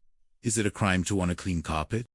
"Mr. Clift," Judge Stone said, peering over her spectacles, "the prosecution has presented a piece of plywood from your client's bedroom that contains enough of the victim's DNA to clone him 3 times. They have also presented a spool of speaker wire from your client's truck that matches the wire used to tie the victim's ankles. Unless you can prove the victim was performing a highly complex, self-binding audio installation in that bedroom before he died, I suggest you sit down." Cliff looked at his clients. Cletus was currently trying to fold a piece of paper into a ninja throwing star, and Priscilla was glare staring at Rosario Maraschino, who was sitting in the front row of the gallery wearing a black veil and sobbing into a laced handkerchief. Cliff slowly sat down. "The defense rests, Your Honor." Chapter 14: The Consequent Verdict. It took the jury exactly 12 minutes to reach a verdict. They spent 10 of those minutes discussing whether the local bakery's peach pies had gotten too sweet recently. On the charge of murder in the first degree, the jury foreman, a local hardware store owner named Bob, read aloud, "We find the defendant, Priscilla Honeycutt." Priscilla sneered, muttering something about the biscuit factory's union representatives. "On the charge of murder in the first degree, we find the defendant, Cletus Honeycutt." Cletus stood up, saluted the jury, and whispered, "The eagle has landed." He was immediately tackled back into his chair by 2 bailiffs. "And on the charge of obstruction of justice and accessory after the fact, we find the defendant, Barnaby Honeycutt Sr., guilty." The old man simply grunted, reaching into his pocket for a potato peel that wasn't there. Judge Stone banged her gavel with a sound that echoed like a gunshot in the crowded courtroom. "Priscilla Honeycutt, Cletus Honeycutt, for your roles in this heinous, bizarre, and incredibly poorly planned crime, I sentence you both to 37 years in the state penitentiary. May you find the acoustics there to your liking. And Barnaby Honeycutt Sr., for your assistance in the cleanup and your terrible choice in carpet remnants, I sentence you to 8 years. Rosario let out one final, triumphant wail from the gallery, while Penelope Green hugged her children, Toby and Sarah, who were both wearing miniature red sneakers in honor of their father. Chapter 15. The River's Snaggletooth Bend. The sun was setting over the Black Spot River, casting a long, golden light across the ticklered water. Welly Squeak stood on the railway trestle, his corduroy jacket flapping gently in the warm breeze. He had a thermos of chicory coffee in his hand, a gift from Silas Guggen. Deputy Barnaby walked up beside him, his boots squelching in the mud. You did good, Welly. Your first homicide. The sheriff's talking about giving you a mail, or at least a new stapler.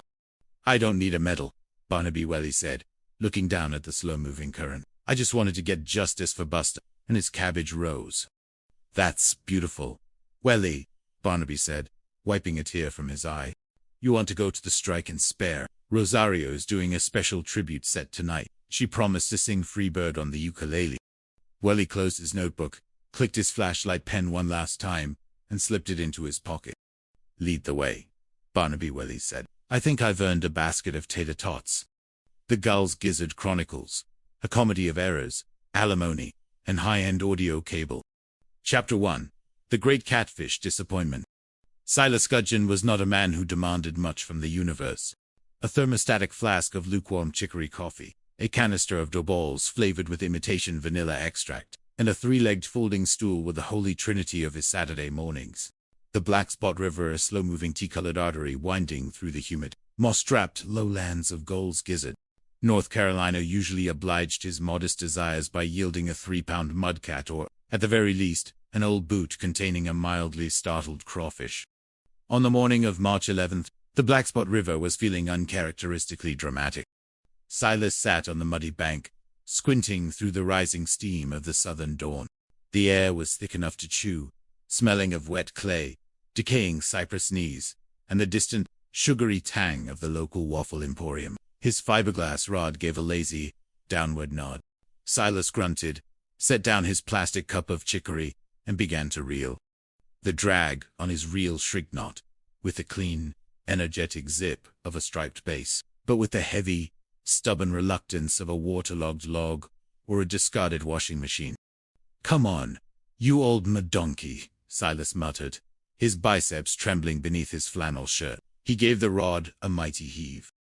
The riverbed yielded its prize, but it was not a record-breaking catfish.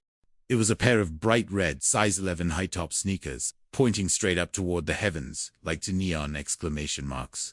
Attached to the sneakers were legs, and attached to those legs was the rest of a human being, bobbing gently in the slow current. Silas froze.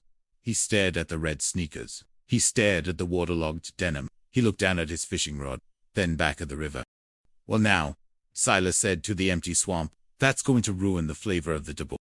He did not scream. Silas was 72 and had lived through 3 divorces in the Great Gulls Gizzard Locust Swarm of 1994. Very little could provoke a high-pitched vocalization from him. Instead, he carefully placed his rod in its holder, took a slow sip of his lukewarm coffee, pulled out a flip phone that appeared to have survived the Mesozoic era, and dialed the Gold's Gizzard Sheriff's Department. Chapter 2. The Soft-Boiled Investigator. In the cramped, wood-paneled office of the Gold's Gizzard Sheriff's Department, Investigator Archibald Archie Flapjack was currently locked in mortal combat with a jammed stapler. Archie was a man of 35 who possessed the kind of face that made people instinctively want to sell him insurance. He had mild brown eyes, a mustache that could best be described as aspirational, and a beige corduroy jacket with suede elbow patches that he wore in a desperate bid to look like a British television detective. Unfortunately, Gold's Gizzard was not Oxfordshire.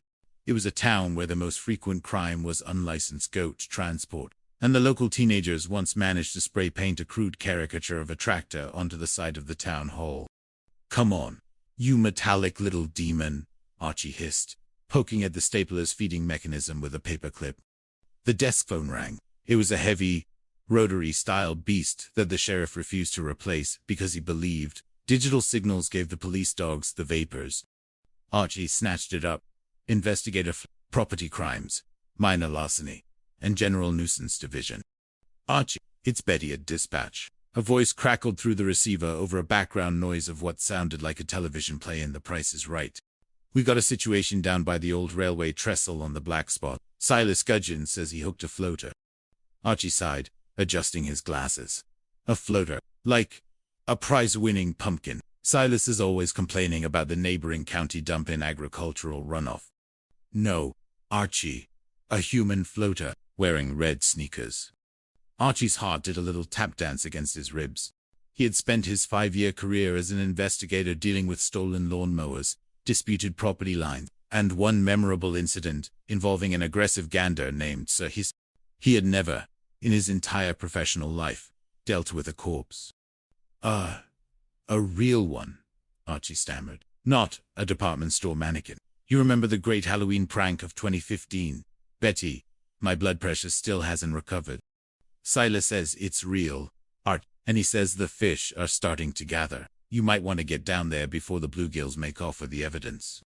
Archie stood up so fast he knocked his mug of lukewarm chamomile tea directly into his open desk drawer.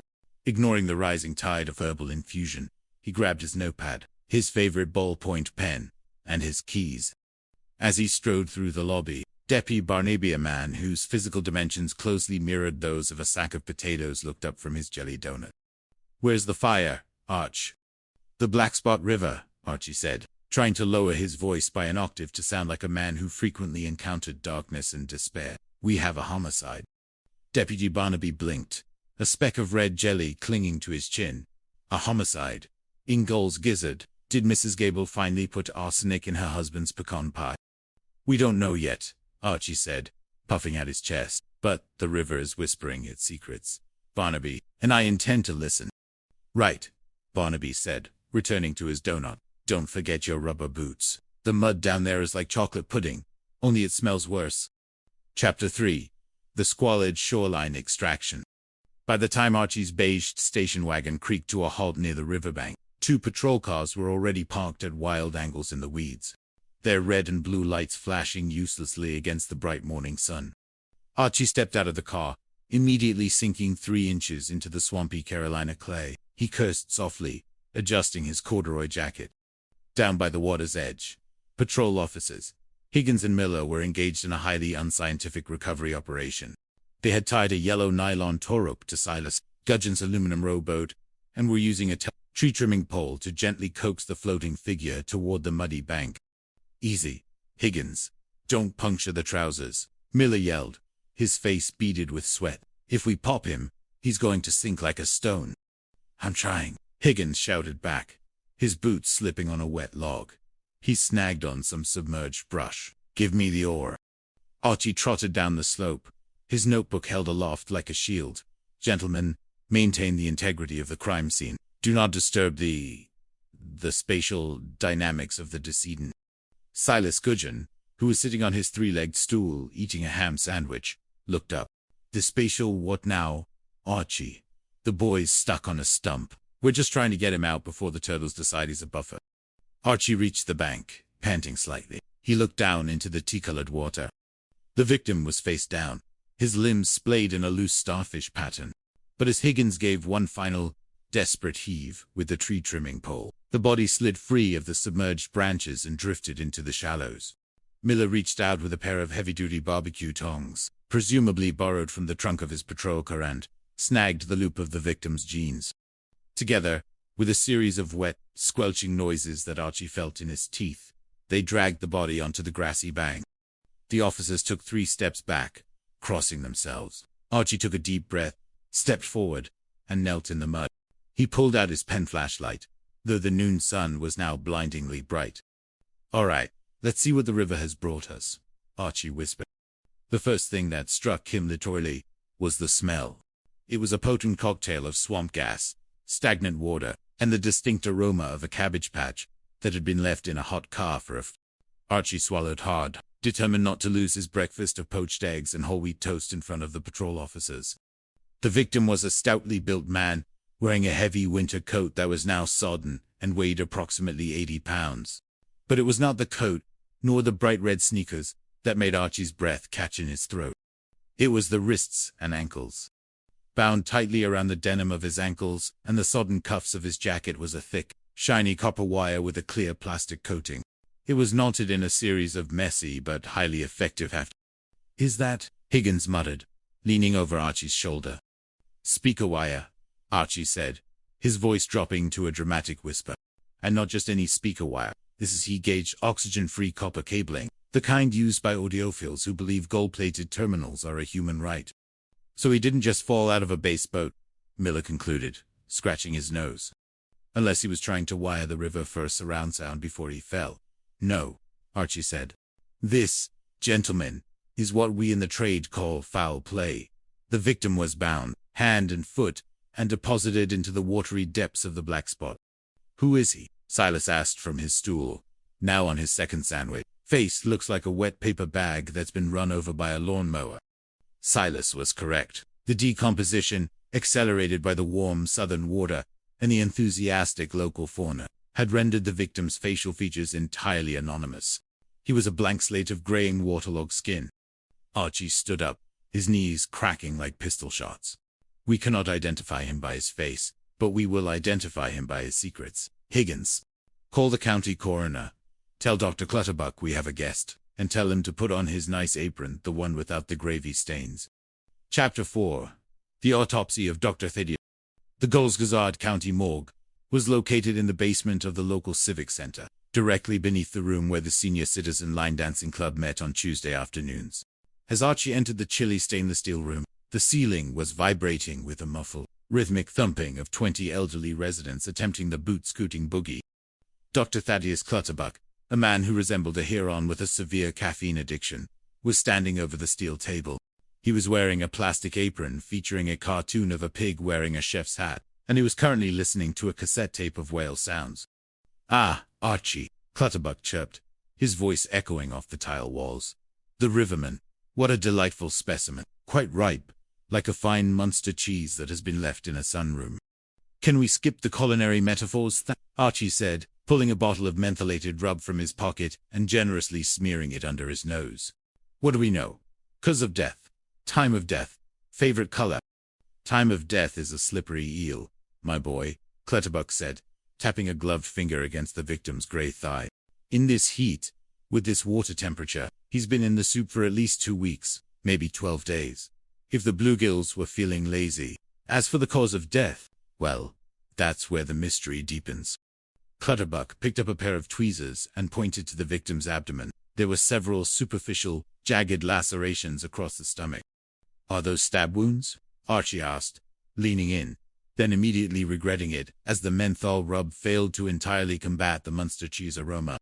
They're not, Clutterbuck said cheerfully. These are post-mortem nibbles, most likely from a very small, very determined snapping turtle named, oh, let's call him Bartholomew. Bartholomew tried his best, but the denim was too tough. The skin underneath is torn, but there is no arterial spray, no internal hemorrhaging from these marks. He did not bleed to death. So, did he drown? His lungs are full of water. Yes, Clutterbuck said. But whether he was breathing when he hit the water, or if his lungs simply filled via hydrostatic pressure after he was already dead, well, that's a question for a man with a much bigger budget than Gulsgazard County. Frankly, the brain tissue is currently the consistency of oatmeal, so checking for hypoxia is out of the question. Archie sighed. So you're telling me he might have been beaten, smothered, poisoned, or frightened to death by a loud noise, and then thrown in the river? Precisely. It's a choose-your-own adventure of mortality. Clutterbuck beamed. However, I did find something that might interest your minor lass in a trained brain. Roll him over, would you? Archie grimaced, grabbing the victim's shoulder, while Clutterbuck took the hip. With a wet, heavy thud, the body rolled onto its side. Clutterbuck pointed a stainless steel spatula at the victim's inner right forearm. The skin was wrinkled and pale, but there, stark and unmistakable, was a tattoo. It was not a classic anchor. It was not a mother's name. It was a highly detailed, somewhat bulbous rose. However, due to the waterlogging of the skin, and perhaps the questionable artistic talent of the original tattooist, it looked less like a botanical wonder and more like a badly bruised head of red cabbage. Well, Archie said slowly, That is highly specific. Indeed, Clutterbuck agreed. A magnificent piece of folk art. I'd say the artist was either highly skilled or extremely drunk. Probably both, given the shading on the leaves. A rose that looks like a bruised cabbage, Archie muttered, whipping out his notebook. This is our golden ticket, Thad. In a town of 6,000 people, how many men can possibly have a bruised cabbage rose tattooed on their arm? At least one, Clutterbuck said, and he is currently lying on my table, smelling of the swamp. Happy hunting, Archie. Chapter 5. The Sacred Bond of Taco Tuesdays. Archie did not have to search the national database for the bruised cabbage rose. As it turned out, the database was sitting in the front lobby of the sheriff's department, in the form of Mrs. Mabel Higgins, the department's night shift receptionist and the town's undisputed oracle of gossip. "Oh, that's Jefferson Buster Gander," Mabel said without looking up from her crossword puzzle when Archie described the tattoo. Though everyone called him Buster, he's been missing for near on 2 weeks. His ex-girlfriend, Penelope Green, came in here crying up a storm about 10 days ago. Said Buster hadn't called his kids to wish them a happy Tuesday. He always calls on Tuesdays because that's the night they have taco specials at the bowling alley. Penelope Green. Archie wrote the name down, his flashlight pen clicking with authority. And Buster Gander. What did Buster do for a living, Mabel? He was an entrepreneur, Mabel said, her tone suggesting the word was doing a lot of heavy lifting. He sold organic swamp moss out of the back of his Honda Civic. Mostly it was just bags of dried moss and what smelled like cheap bourbon. But he claimed it kept the wrinkles away. He also tried to start a synchronized lawnmower drill team for the annual clam shucking festival. But they had to disband after Cletus Honeycutt ran over the mayor's prize-winning hydrangea. Cletus Honeycutt, Archie noted. The name sounds familiar. Should be. He's the brother of Priscilla Honeycutt, Buster's estranged wife. They've been separated for 6 months. It was a real messy split. Archie. The kind where people start throwing patio furniture into the neighbor's pool. Archie felt a tingling sensation in his elbows, the classic sign, he believed, of a detective closing in on the truth.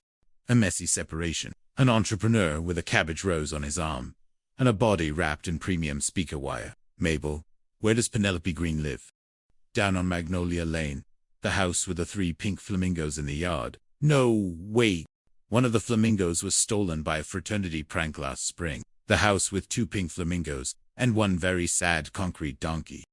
Chapter 6. The Sleepy Bear Ferret Festival. Before Archie could storm the Honeycutt Fortress on High Market Street, he had to perform due diligence. A good detective, he reminded himself, does not jump to conclusions. A good detective checks the phone records. An hour later, Archie was back at his desk, staring at a printout of Buster's cell phone activity from the night of February 25th. The last night he was seen alive. There were dozens of text messages from Priscilla, mostly written in capital letters, and containing a creative variety of spelling errors, demanding that Buster return her good copper mixing bowl. But there were also 2 phone calls from a number Archie didn't recognize, made between 9 p.m. and 9:30 p.m. Archie ran the number through the department's billing database. The phone belonged to a Mr. Montgomery Monty. Address, room 14, the Sleepy Bear Motor Lodge. Archie knew the Sleepy Bear. It was a motel on the edge of town whose sign featured a neon bear that had been blinking its left eye in a suggestive manner. Since 1982, it was the sort of place where people went when their spouses found out about their bowling league nights. 10 minutes later, Archie's station wagon pulled up outside, room 14. He knocked on the door. Goals Gizzard Police. Open up. There was a sudden, frantic rustling from inside, followed by the distinct sound of a toilet flushing repeatedly. Open the door, Mr. Pipsqueak, or I shall be forced to apply administrative pressure, Archie yelled, trying to sound like a SWAT commander, despite his corduroy jacket. The door swung open 3 inches, held by a rusty brass chain. A pale, twitchy face, with a thin smudge of grease across the forehead peered out. I don't have any grass, the man squeaked. I threw it all down the can. It was just oregano anyway. I swear to God, officer, it was mostly dried parsley. Mr. Pipsqueak, I am not here about your culinary herbs, Archie said, flashing his gold-plated plastic investigator's badge. I am investigating the disappearance and subsequent watery demise of Jefferson Bustergan. Monty's eyes went wide. He tried to slam the door, but Archie, displaying a level of physical coordination that surprised even himself, jammed his suede-patched elbow into the gap. Ow! My elbow! That's Italian corduroy, Archie cried. Go away. I didn't kill him. I'm just a consumer, Monty wailed. If you don't open this door right now, I will call the tax inspector and have him look at your organic face mask business, Archie threatened, bluffing wildly. The chain slid back. Archie tumbled into the room, which smelled strongly of damp dog, cheap cologne, and indeed, burnt parsley. Monty sat on the edge of a sagging double bed, his hands shaking so violently he could barely hold a lit cigarette. I didn't do nothing. Buster was my guy. Okay, he sold the good stuff, the real mountain mint. My ferret has arthritis, and the mint helps him sleep.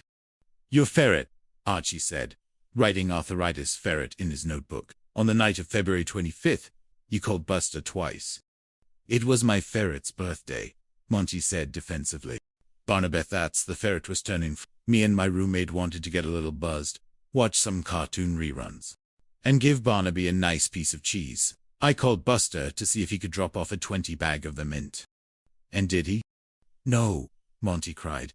That's the thing. The first time I called, he said he was just leaving his ex-wife's house on High Marcus Street, and he'd be over in 10 minutes. But he never showed. I waited an hour. Barnaby got really cranky and bit my toe. So I called Buster back at 9:45. The phone just rang and rang. Then it went straight to voicemail. I figured he got back with his wife or got arrested. I didn't know he was, in the drink. Archie stared at Monty. The man's fear was palpable, and more importantly, his story was pathetic enough to be entirely true. All right, Monty, Archie said, standing up and brushing a stray piece of